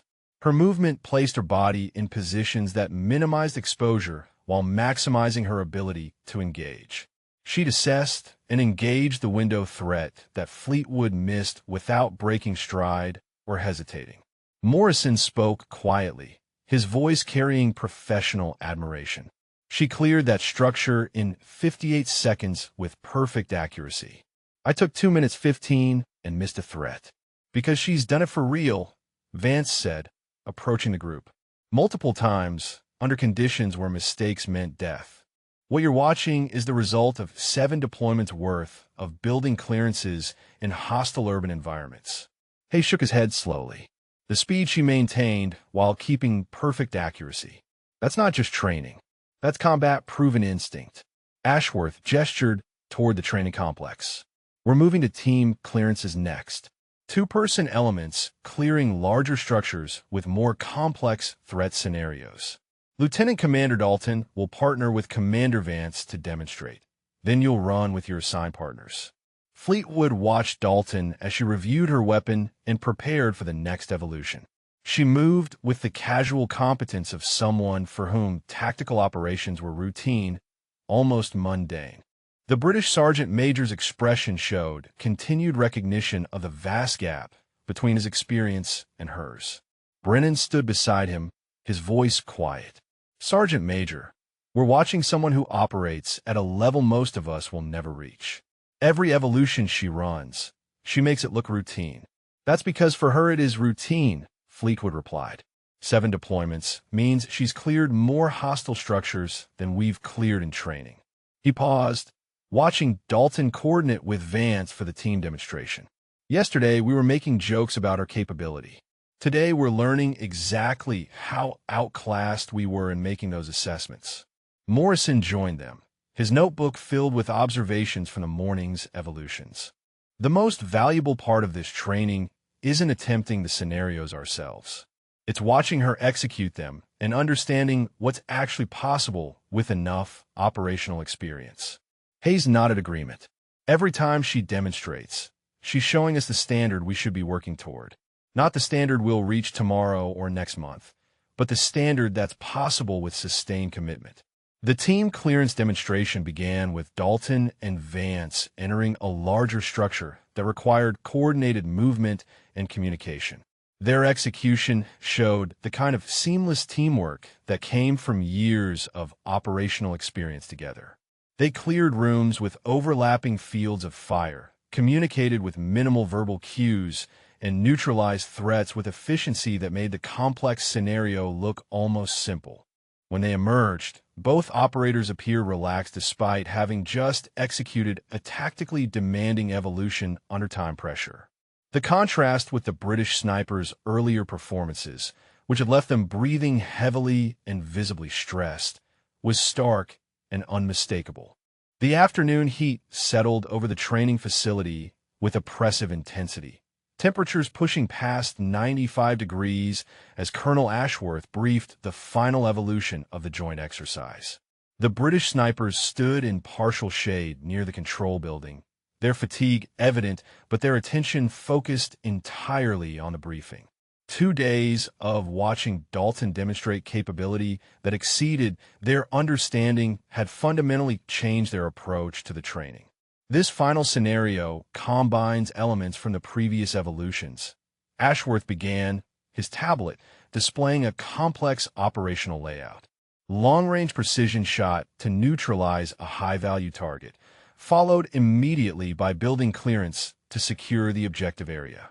You'll transition from sniper role to close-quarter combat in a compressed timeline that simulates actual mission parameters. Morrison studied the layout on his own tablet, his expression showing professional concern. "Sir, that's asking for 2 completely different skill sets executed sequentially under time pressure. Most operators specialize in one or the other." "Most operators do," Ashworth agreed. "But elite-level operators need capability across the full spectrum of tactical operations." He gestured toward Dalton, who stood slightly apart checking her equipment. "Lieutenant Commander Dalton has executed this exact type of mission profile multiple times in actual operations. Today you'll attempt a training version." Fleetwood approached Dalton, his demeanor showing none of the morning swagger from 2 days prior. "Ma'am, the transition from precision shooting to building clearance. What's the most difficult aspect in actual operations?" Dalton looked up from her equipment check, considering the question. "Mental transition from patient precision to aggressive movement.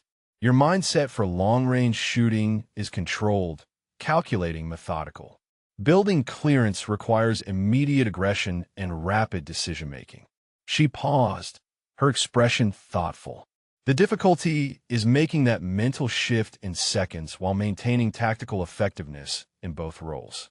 Hayes had joined them, his notebook ready. "How much time between roles and actual missions?" "Depends on the operation," Dalton replied. "Sometimes minutes, sometimes seconds.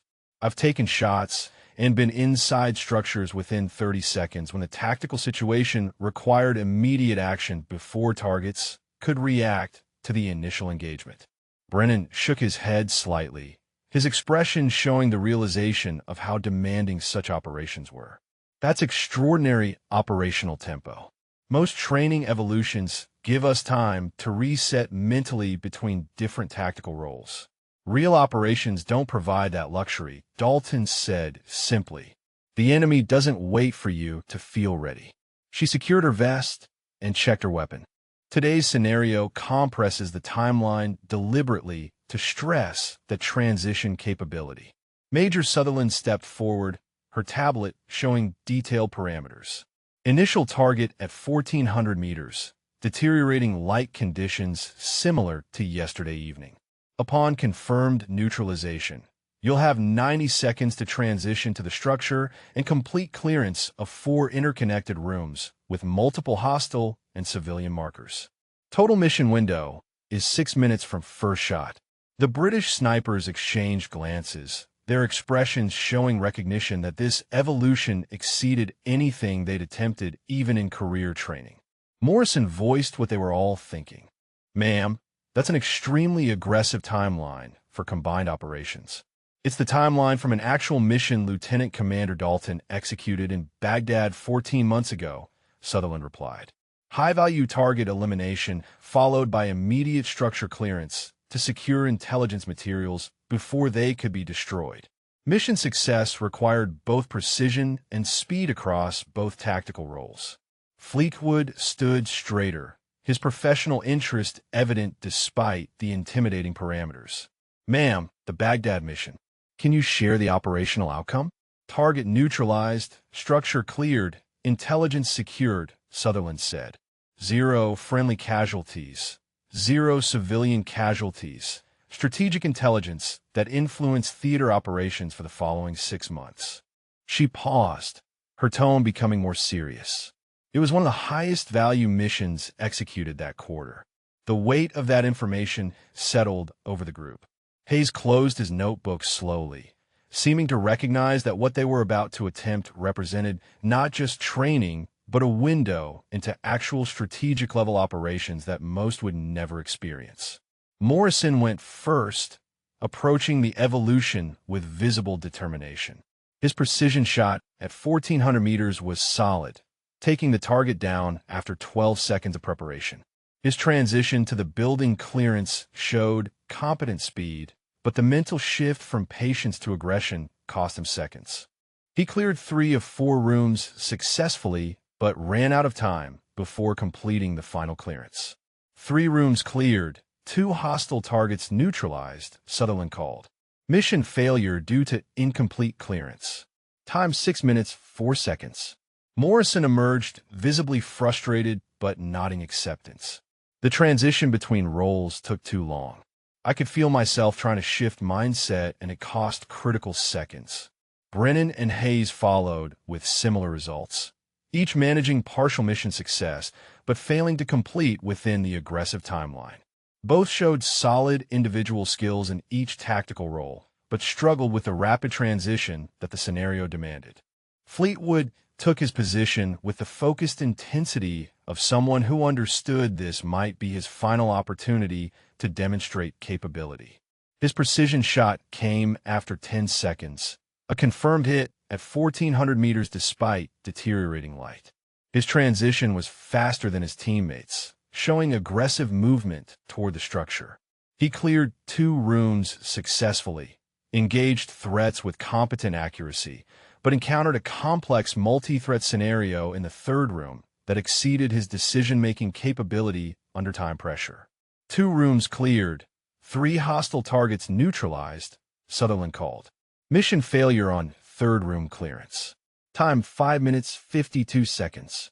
Fleetwood emerged, breathing heavily, his expression showing both satisfaction with improved performance and recognition that he'd still fallen short of mission parameters. He approached Colonel Ashworth directly, his voice carrying professional humility. Sir, I was 8 seconds inside the window, but incomplete on clearance. The 3rd room scenario was beyond my capability under that time pressure. Ashworth nodded, his expression showing understanding. The 3rd room was designed to be exceptionally difficult, Sergeant Major. Multiple threats, civilian markers in close proximity, limited visibility. It requires decision-making speed that comes only from extensive operational experience. Dalton moved to the starting position, her movements economical and unhurried despite the aggressive timeline she was about to demonstrate. She settled into her shooting position with the same practiced ease she'd shown throughout the exercise, her breathing controlled and her focus absolute. The scenario began with fading light conditions that made the 1,400-meter target barely visible through standard optics. Dalton acquired, calculated, and engaged in 7 seconds. Her shot placement confirmed immediately by the spotter. Hit. Target neutralized. Her transition from shooting position to tactical movement was seamless, the mental shift from precision patience to aggressive action appearing instantaneous. She moved toward the structure with controlled speed, her weapon up and her body position suggesting complete readiness for immediate threat engagement. She entered the building at 42 seconds into the mission timeline, already ahead of the pace that had defeated every British operator. The first room cleared in 12 seconds, 2 hostile targets engaged with precise double taps. The second room followed in 10 seconds, another threat neutralized while avoiding a civilian marker position deliberately to tempt hasty fire. The third room, the complex multi-threat scenario that had stopped Fleetwood, appeared on the monitors. 3 hostile targets positioned at different elevations and distances, 2 civilian markers in proximity that made engagement angles critical. Dalton moved through with controlled aggression, engaging threats in sequence while avoiding civilian positions with precision that suggested she'd faced similar scenarios repeatedly under actual combat conditions. All threats neutralized, 0 civilian casualties, the evaluator called. Moving to final room. The fourth room presented a stairwell scenario with elevated positions and limited visibility. Dalton cleared it methodically despite the time pressure, her weapon tracking through threat positions with mechanical precision. When she emerged from the structure, the evaluator's call came with unmistakable admiration. Mission complete. Target neutralized. For rooms cleared. All hostile threats eliminated. 0 civilian casualties. Total time, 4 minutes, 31 seconds. Silence held for 3 seconds before the British snipers began applauding. Their response spontaneous and genuine. They'd watched someone compress a mission that had defeated them all into a timeline that left over 90 seconds of buffer.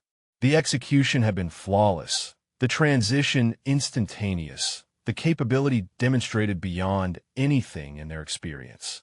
Fleetwood approached Dalton as she emerged from the structure, his expression showing complete professional respect. "Ma'am, that was extraordinary.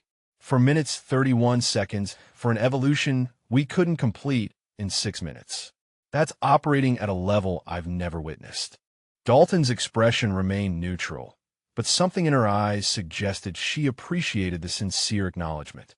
The timeline becomes manageable with repetition under actual operational stress, Sergeant Major. What you attempted today, I've executed variations of in 7 different deployments. She paused, her tone becoming slightly less formal. Your performance showed solid fundamentals. With more exposure to combined operations, you'd improve significantly. Morrison joined them, his notebook forgotten as he processed what he'd witnessed. Lieutenant Commander, the mental transition between tactical roles. You made it look instantaneous. How long did it take you to develop that capability? Years, Dalton replied honestly. Multiple deployments where missions required rapid role transitions. Early in my career, I struggled with it just like you did today. She gestured toward the training complex. The difference between now and then is thousands of hours of operational experience where failure meant casualties. Colonel Ashworth approached with Major Sutherland, both showing expressions of satisfaction with the day's training outcomes. Excellent demonstration, Lieutenant Commander. Your evaluation report should provide valuable insights for improving our training methodology. The final morning of the joint exercise arrived with cooler temperatures and clear skies that promised ideal conditions for the closing demonstrations. Colonel Ashworth had scheduled a comprehensive debrief, followed by a final exhibition scenario that would showcase the partnership between American and British Special Operations Forces. The British snipers arrived early again, their equipment prepared with meticulous attention that reflected their transformed attitudes over the past 3 days. Fleetwood stood near the range control, building reviewing notes he'd accumulated throughout the exercise. His notebook showed detailed observations about technique, decision-making processes, and tactical approaches that he'd absorbed from watching Dalton's demonstrations. The confident swagger he displayed on day one had been replaced by the focused humility of someone who'd witnessed capability that exceeded his previous understanding of what was possible. Commander Vance approached with Chief Cruz, both men carrying coffee and showing the relaxed demeanor of people satisfied with how the exercise had progressed. "Morning, Sergeant Major," Vance said, his tone friendly. "How's your team feeling after yesterday's evolutions?" "Exhausted and educated, sir," Fleetwood replied honestly. "We've learned more in 3 days than we typically absorb in months of standard training." He paused, his expression thoughtful. "Lieutenant Commander Dalton's demonstrations have fundamentally recalibrated our understanding of operational capability." "That's the response we were hoping for," Vance said. "The point wasn't to make anyone feel inadequate. The point was to show what's possible with sustained commitment to excellence and extensive operational experience." Morrison and Hayes joined them, both carrying tablets that displayed performance metrics from the previous days. Hayes spoke first, his voice showing genuine appreciation. "Sir, the video reviews of Lieutenant Commander Dalton's executions have been invaluable. Watching her decision-making process frame by frame reveals details we missed during live observation." Cruz nodded. "Those videos will become part of your unit's training library." Colonel Ashworth and Major Sutherland agreed that the demonstrations provide exceptional reference material for developing advanced tactical capabilities. Brennan approached the group, his expression showing a mixture of excitement and nervousness. "Sirs, the final exhibition scenario. Are we receiving a briefing on parameters?" "Shortly," Vance replied.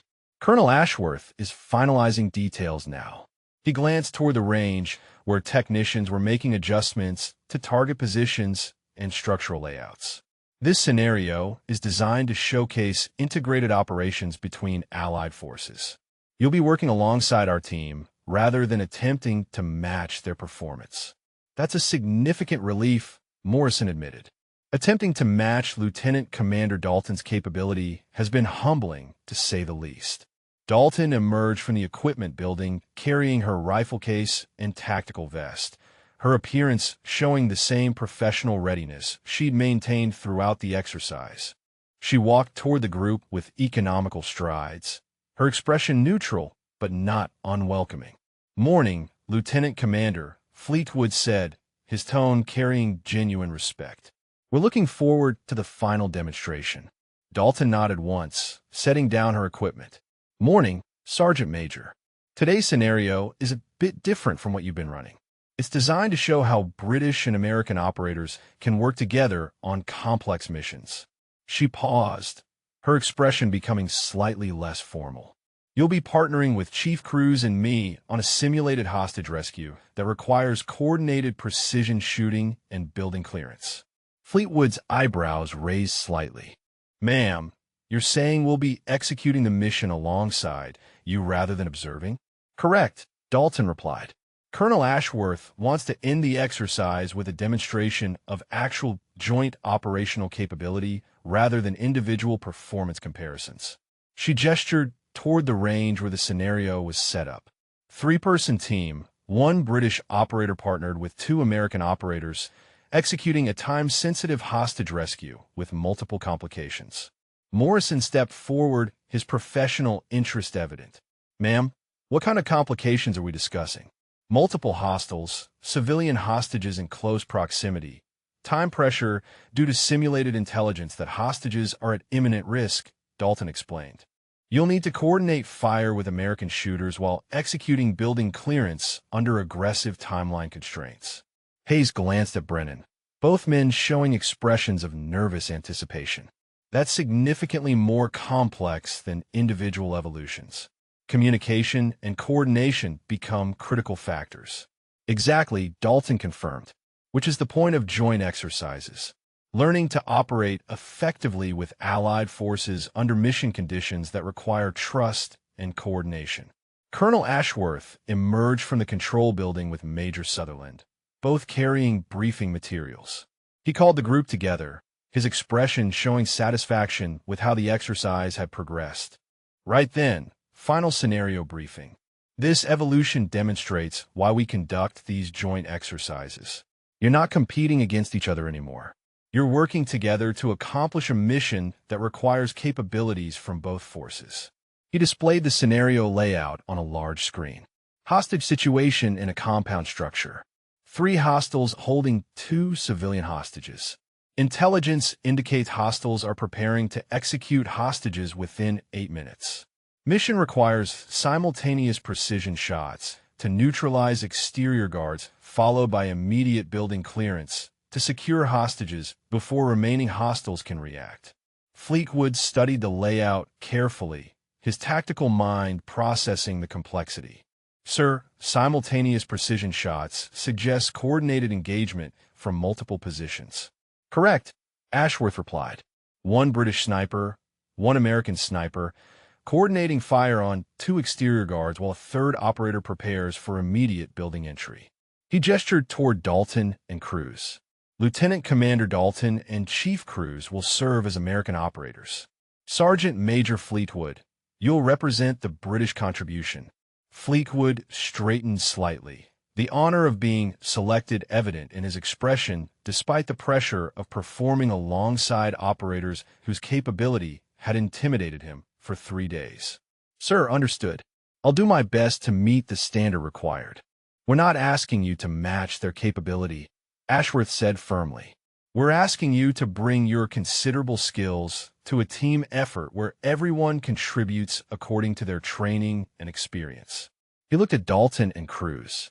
Lieutenant Commander, Chief, any guidance for Sergeant Major Fleetwood before execution? Dalton stepped forward, her expression serious but not intimidating. Sergeant Major, you've shown solid fundamentals throughout this exercise. Today we need you to execute at your capability level while trusting that Cruz and I will handle our assigned roles. She paused, meeting his eyes directly. We're not expecting perfection. We're expecting professional competence and good communication. Can you provide that? Fleetwood nodded, his expression showing determination mixed with genuine respect. Yes, ma'am. I can provide that. Good, Dalton replied. Then let's review the tactical plan.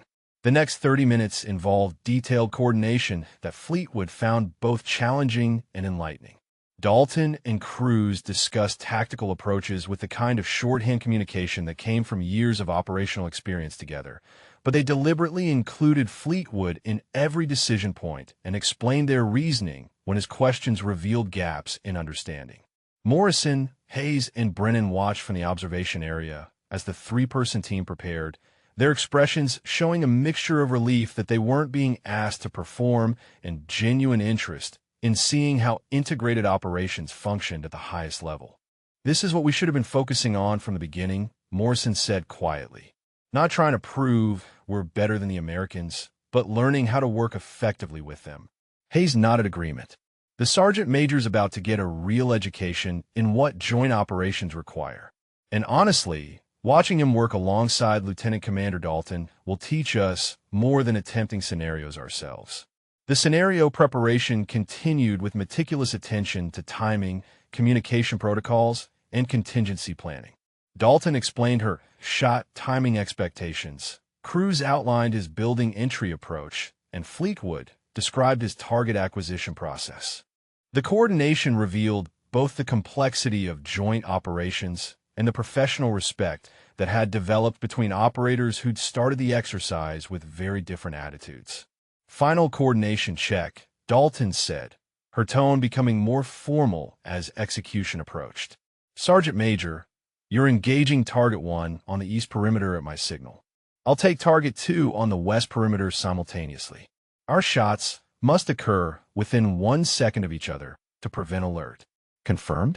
Confirmed, ma'am, Fleetwood replied, his voice steady despite the pressure. Target 1, east perimeter, on your signal, within 1 second window of your engagement. Cruz checked his entry equipment one final time. Once both exterior guard are down, I'm moving to the main entrance for immediate breach and clearance. Sergeant Major, after your shot, you transition to overwatch position covering my entry in case additional hostiles appear. Understood, Fleetwood confirmed. Shot, then immediate transition to overwatch covering your approach. Dalton nodded, her expression showing satisfaction with the coordination. Time hack in 30 seconds. Everyone's set? Set, Cruz confirmed.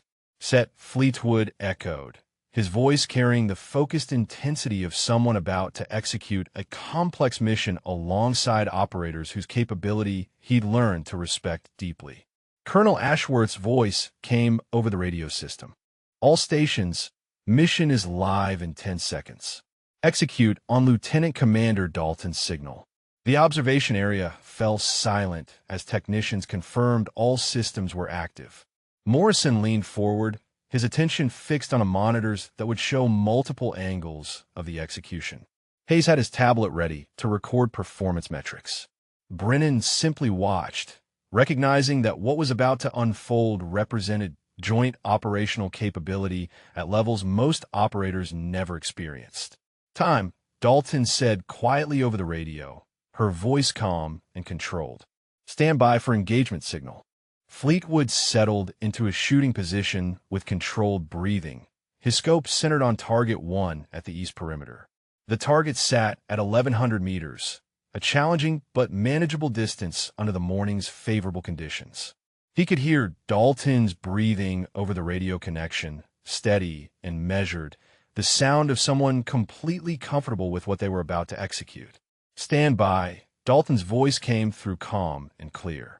Wind is steady at 7 knots from the northwest. Adjusting for drift. Her pause lasted 3 seconds. Range confirmed at 1,100 meters. Preparing for engagement. Fleetwood made his final adjustments, his finger moving to the trigger as he settled his breathing into the pattern that preceded his best shots. Target 1 acquired. Ready for your signal, ma'am. On my count, Dalton replied. 3, 2, 1, execute.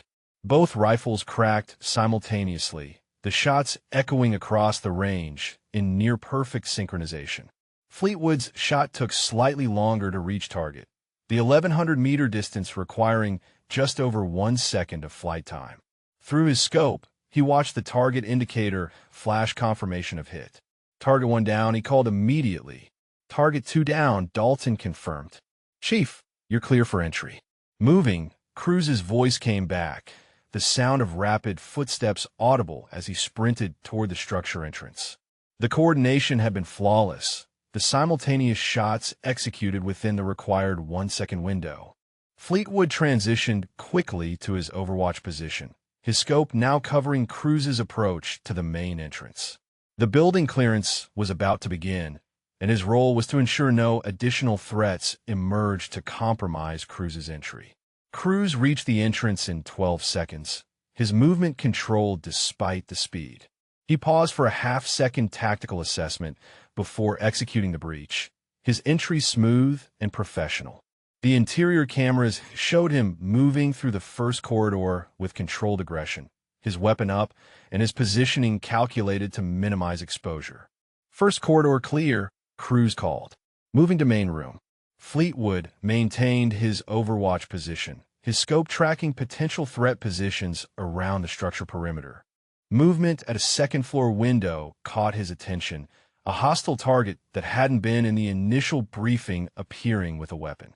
His response was immediate and instinctive. Additional hostile, second-floor east window, he called over the radio while simultaneously acquiring and engaging. His shot took the target down before it could threaten Cruz's entry. Threat neutralized. Good shooting, Sergeant Major. Dalton's voice came back with what might have been approval. Stay on overwatch. Inside the structure, Cruz had reached the main room where the hostages were being held. 2 hostile targets remained, both positioned near the civilian hostages in configurations that made engagement angles critical. The scenario required precision that left zero margin for error, as any missed shot could hit a hostage. Main room. Two hostiles in close proximity to hostages. Cruz reported, his voice steady despite the pressure. Need clean shooting angles. Stand by.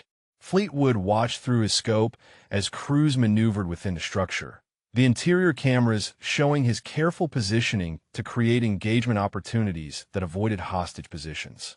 The time pressure was mounting, the simulated intelligence indicating hostages were at imminent risk. Taking shot one, Cruz called. His weapon fired, the target going down cleanly. Hostile one neutralized. The second hostile reacted to the first shot, moving behind a hostage in a position that made standard engagement impossible. Cruz adjusted his position, moving laterally to create an angle while the clock continued counting down. The pressure was evident in the compressed timeline, but his movements remained controlled and deliberate. Shot two, Cruz called. The engagement came from an extreme angle that required both technical skill and absolute confidence. The hostile went down without the hostage being compromised. Both hostiles neutralized. Hostages are secure. Mission success. Colonel Ashworth's voice came over the radio. Time 5 minutes, 18 seconds. Excellent execution from all three operators. Fleetwood stood from his position, his body releasing tension he hadn't fully realized he'd been holding. The mission had been complex, demanding coordination and capability that exceeded anything in his previous experience. But it had been successful, and he contributed meaningfully alongside operators whose skill had intimidated him just days earlier. Cruz emerged from the structure, his tactical vest showing sweat stains from the physical exertion despite the morning's cooler temperatures. He walked directly to where Dalton and Fleetwood waited, his weathered face showing satisfaction. Good shooting on that second-floor threat, Sergeant Major. Your situational awareness saved me potential complications on entry.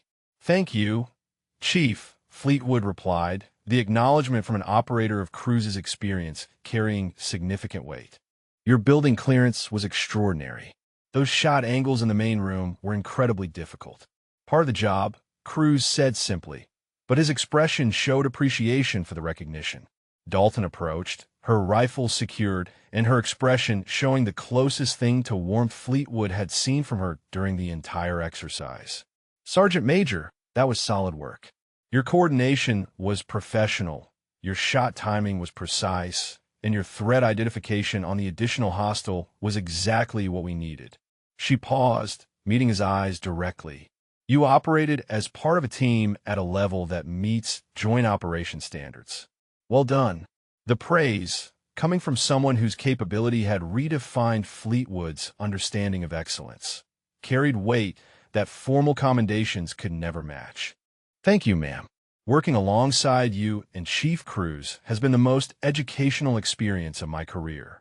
Morrison, Hayes, and Brennan approached from the observation area, their expressions showing genuine pride in their Sergeant Major's performance. Morrison spoke first, his voice carrying respect. Sergeant Major, that was brilliant. The coordination between you, Lieutenant Commander Dalton, and Chief Cruz looked seamless. It felt seamless, Fleetwood replied honestly. Once you trust your teammates' capabilities and focus on your own role, the complexity becomes manageable.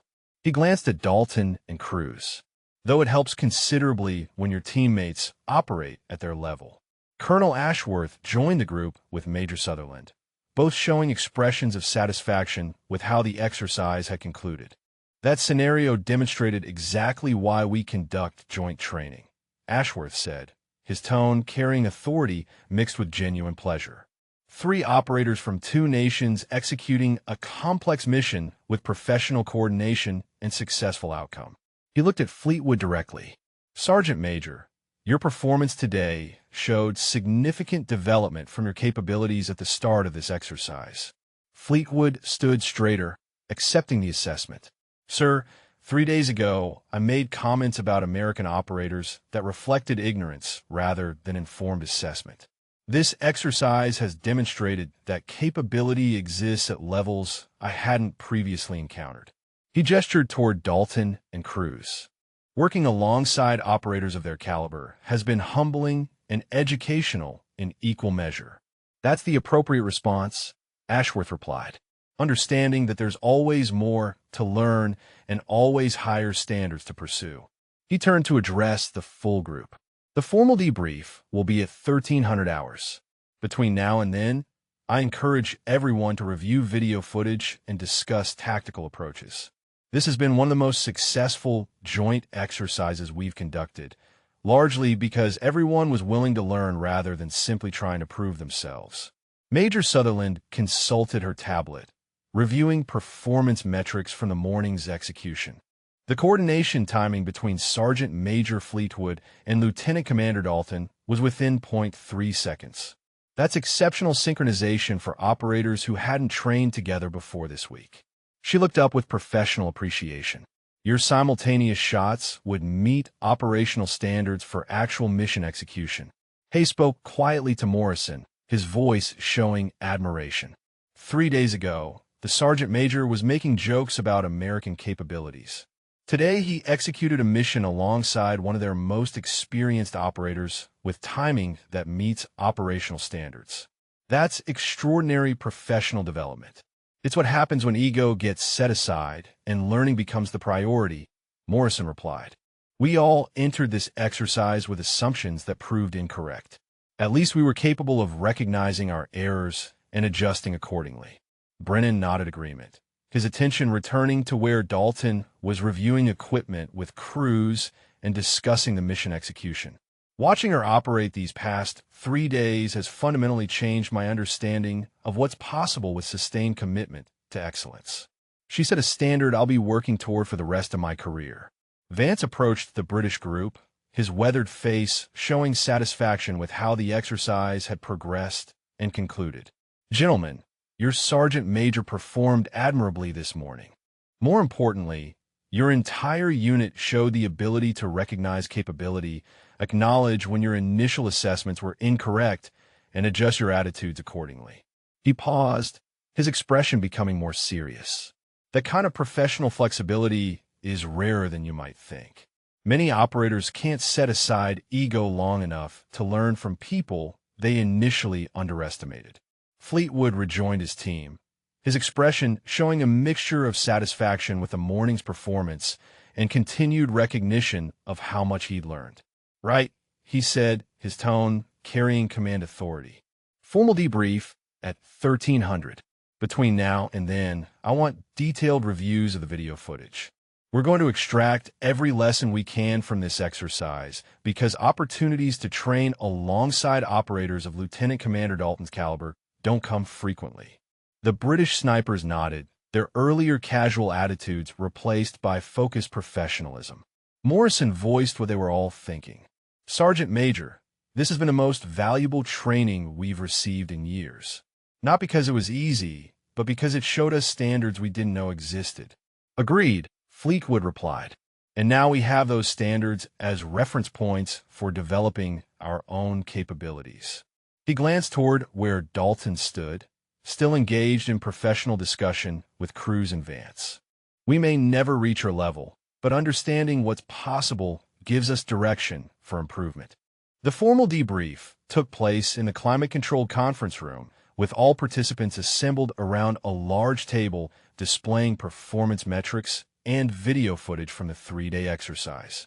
Colonel Ashworth stood at the head of the table, his expression showing satisfaction with outcomes that had exceeded his expectations for the joint training evolution. This exercise began with some significant assumptions on both sides.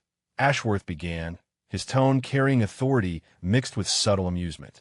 The British contingent arrived with confidence in their capabilities and perhaps some skepticism about American training standards. The American contingent arrived knowing exactly what they were bringing to the table, but choosing not to advertise it in advance. Fleetwood shifted slightly in his seat, his expression showing acceptance of the implicit criticism. The British Sergeant Major had spent the previous 2 hours reviewing video footage with his team, their discussions focused entirely on extracting tactical lessons rather than dwelling on their initial errors in judgment. Major Sutherland took over the briefing, her tablet displaying comprehensive performance data. Over 3 days, We conducted 12 separate tactical evolutions covering long-range precision, combat shooting, building clearance, and integrated operations. She gestured to the screen, showing comparative scores. Lieutenant Commander Dalton achieved perfect or near-perfect scores on every evolution. The British contingent showed consistent improvement across all scenarios, with particular strength in adaptability and professional attitude adjustment. Morrison leaned forward slightly, his professional interest evident. Ma'am, the improvement metrics. Are those based on technical performance or broader operational capability assessment? Both, Sutherland replied. Technical scores improved as you learned from observation and adjusted your approaches. But more significantly, your ability to recognize capability when demonstrated and modify your attitudes accordingly showed professional maturity that's valuable in joint operations. Hayes nodded slowly, processing the feedback. So the exercise wasn't just about shooting scores and clearance times. It was about whether we could function effectively with allied operators whose capabilities might exceed our own. Exactly, Commander Vance said, entering the conversation. Joint operations require trust and coordination between forces with different training backgrounds and capability levels. Your willingness to set aside initial assumptions and work professionally with operators you'd underestimated is precisely the attitude that makes integrated missions successful. Ashworth returned to the head of the table, his expression becoming more serious. Sergeant Major Fleetwood, you began this exercise with some memorable comments about letting the professionals handle things. How would you assess that statement now? Fleetwood stood, his demeanor showing professional accountability. Sir, that statement reflected ignorance and inappropriate assumptions about operator capability based on superficial factors. He glanced at Dalton, who sat quietly observing the debrief. Lieutenant Commander Dalton demonstrated operational capability that exceeds anything in my 14 years of service. My comments were not only incorrect, but disrespectful to an operator whose combat record and technical skills place her among the elite tier of special operations personnel. Dalton's expression remained neutral, but she nodded slightly in acknowledgement of the apology. Sergeant Major, your ability to recognize your error and adjust accordingly speaks well of your character. Many operators would have maintained their initial position rather than admit they were wrong. Brennan spoke up from his position further down the table. Ma'am, if I may ask, how many times during your deployments have you encountered skepticism similar to what we displayed this week? Dalton considered the question, her expression thoughtful. Frequently, she replied honestly. Gender bias in special operations is common, though usually more subtle than what occurred here. Most operators are professional enough to withhold judgment until capability is demonstrated. She paused, her tone becoming slightly more direct. The difference is whether people acknowledge their incorrect assumptions after evidence contradicts them. You all did that, which places you ahead of many I've encountered. Morrison's expression showed appreciation for the straightforward response. Lieutenant Commander, your willingness to work with us after our initial attitudes could have easily justified a more adversarial approach. That showed significant professionalism on your part. The mission comes first, Dalton replied simply. Personal feelings about being underestimated are secondary to ensuring joint operations capabilities are developed effectively. She gestured to the performance data on screen. Your technical skills are solid. With more exposure to advanced tactical scenarios and cross-training with allied forces, you'll continue developing toward higher capability levels. Colonel Ashworth consulted his notes before continuing. Lieutenant Commander Dalton's evaluation report will be filed with both American and British command structures. Her assessment is that the Royal Marines sniper program produces technically competent operators with strong fundamentals who would benefit from increased exposure to complex integrated scenarios and more extensive joint training opportunities. That's a fair assessment, Fleetwood said, his tone showing acceptance. This exercise revealed capability gaps we weren't aware existed. Having those gaps identified by someone with Lieutenant Commander Dalton's operational experience provides valuable direction for program improvement. Major Sutherland advanced to the next section of the debrief. The final scenario this morning demonstrated successful joint operations execution.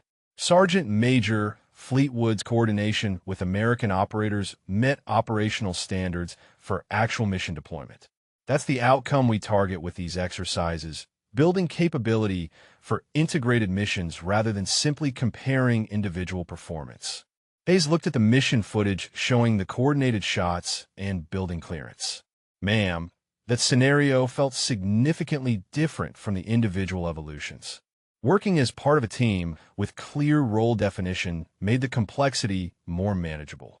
That's the fundamental principle of special operations, Chief Cruz said, speaking for the first time during the debrief. Individual capability matters, but team coordination and trust matter more. He gestured toward Fleetwood. The sergeant major brought solid skills to this morning's mission. Lieutenant Commander Dalton and I brought our skills. Together we accomplished something none of us could have done alone at that speed and precision level. Vance stood, his weathered face showing satisfaction with how the exercise had concluded. This has been one of the more successful joint training evolutions I participated in, primarily because everyone involved was ultimately willing to prioritize learning over ego.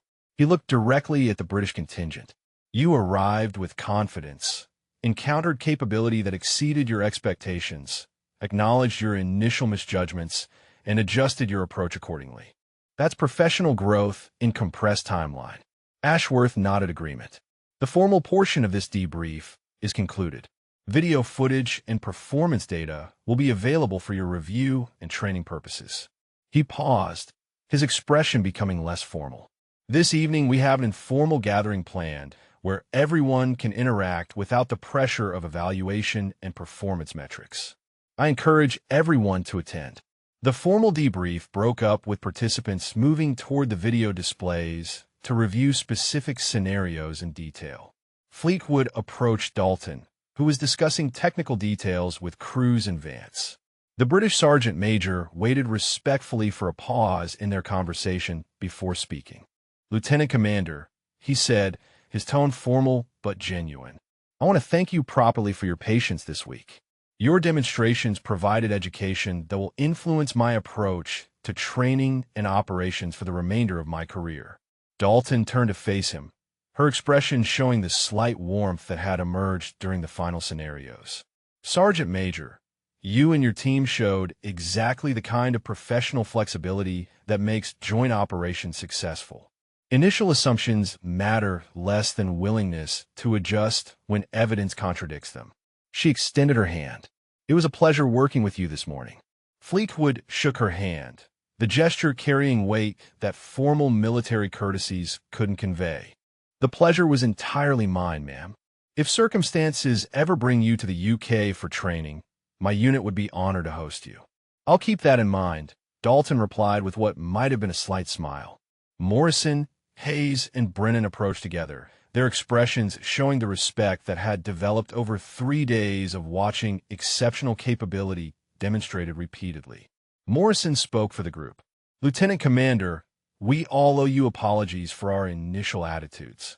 Your demonstrations showed us standards we didn't know existed and gave us concrete goals for capability development.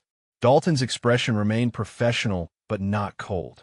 Your apologies are accepted, and honestly, your attitudes adjusted faster than many I've encountered. She gestured toward the video displays. Focus on extracting lessons from the footage.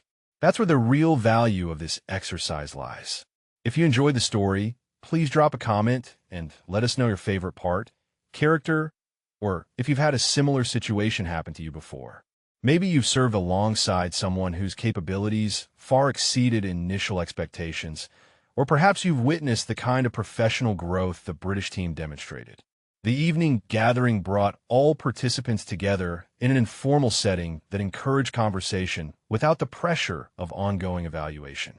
The British snipers interacted with American operators with genuine professional interest, discussions covering tactical approaches, deployment experiences, and training methodologies. The atmosphere reflected mutual respect built through 3 days of challenging scenarios and demonstrated capability. Fleetwood found himself in conversation with Vance and Dalton, discussing advanced training approaches and the challenges of developing operators capable of performing across the full spectrum of special operations requirements. The British Sergeant Major's questions showed genuine interest in learning rather than defending previous positions. His attitude completely transformed from the confident swagger he displayed at the exercise's beginning. The gap between competent and exceptional, Fleetwood said thoughtfully, seems to be measured in thousands of operational hours under actual combat stress. Training can develop technical skills, but that instinctive decision-making Lieutenant Commander Dalton demonstrated requires experience that only comes from extended deployment cycles. That's accurate, Vance confirmed. Dalton's 7 deployments represent roughly 40 months of actual combat operations spread across 12 years. That's an extraordinary operational tempo that few operators sustain. The capability you witnessed is built on repetition under conditions where mistakes have immediate and serious consequences. Dalton listened to the conversation without commenting, her attention occasionally drifting to where Cruz was engaged in animated discussion with Morrison and Hayes about building clearance techniques. When she spoke, her tone carried the matter-of-fact quality that had characterized her communication throughout the exercise. "The point isn't to duplicate my specific experience path," she said. "The point is understanding that excellence requires sustained commitment over years, not weeks or months. You saw execution this week that represents over a decade of continuous development. Use that as motivation rather than discouragement." Fleetwood nodded, his expression showing understanding. "That's exactly how we're approaching it, ma'am. You've set a standard we'll work toward, knowing we may never fully reach it, but benefiting from the pursuit." As the evening concluded and participants began departing, the British contingent gathered their equipment with expressions showing satisfaction mixed with humility. They'd arrived confident in their capabilities and left with expanded understanding of what excellence required. The 3-day exercise had provided education that would influence their careers long after the specific tactical lessons faded from immediate memory. Morrison spoke quietly to Hayes as they prepared to depart. 3 days ago, we were making jokes about American operators. Tonight, we're leaving with respect for capability we didn't know existed and concrete examples of what sustained excellence looks like. Best training evolution of our careers, Hayes replied simply. Not because it was easy, but because it showed us exactly how much further we can develop if we're willing to commit to the work. Fleetwood took one final look at the training facility where his understanding of operational capability had been fundamentally recalibrated. The memory of his opening comment, asking if they should let the professionals handle it, would serve as permanent reminder about the dangers of assumptions and the value of demonstrated capability over superficial assessment. He'd arrived arrogant and departed educated, and that transformation represented success more meaningful than any perfect score on a training evolution.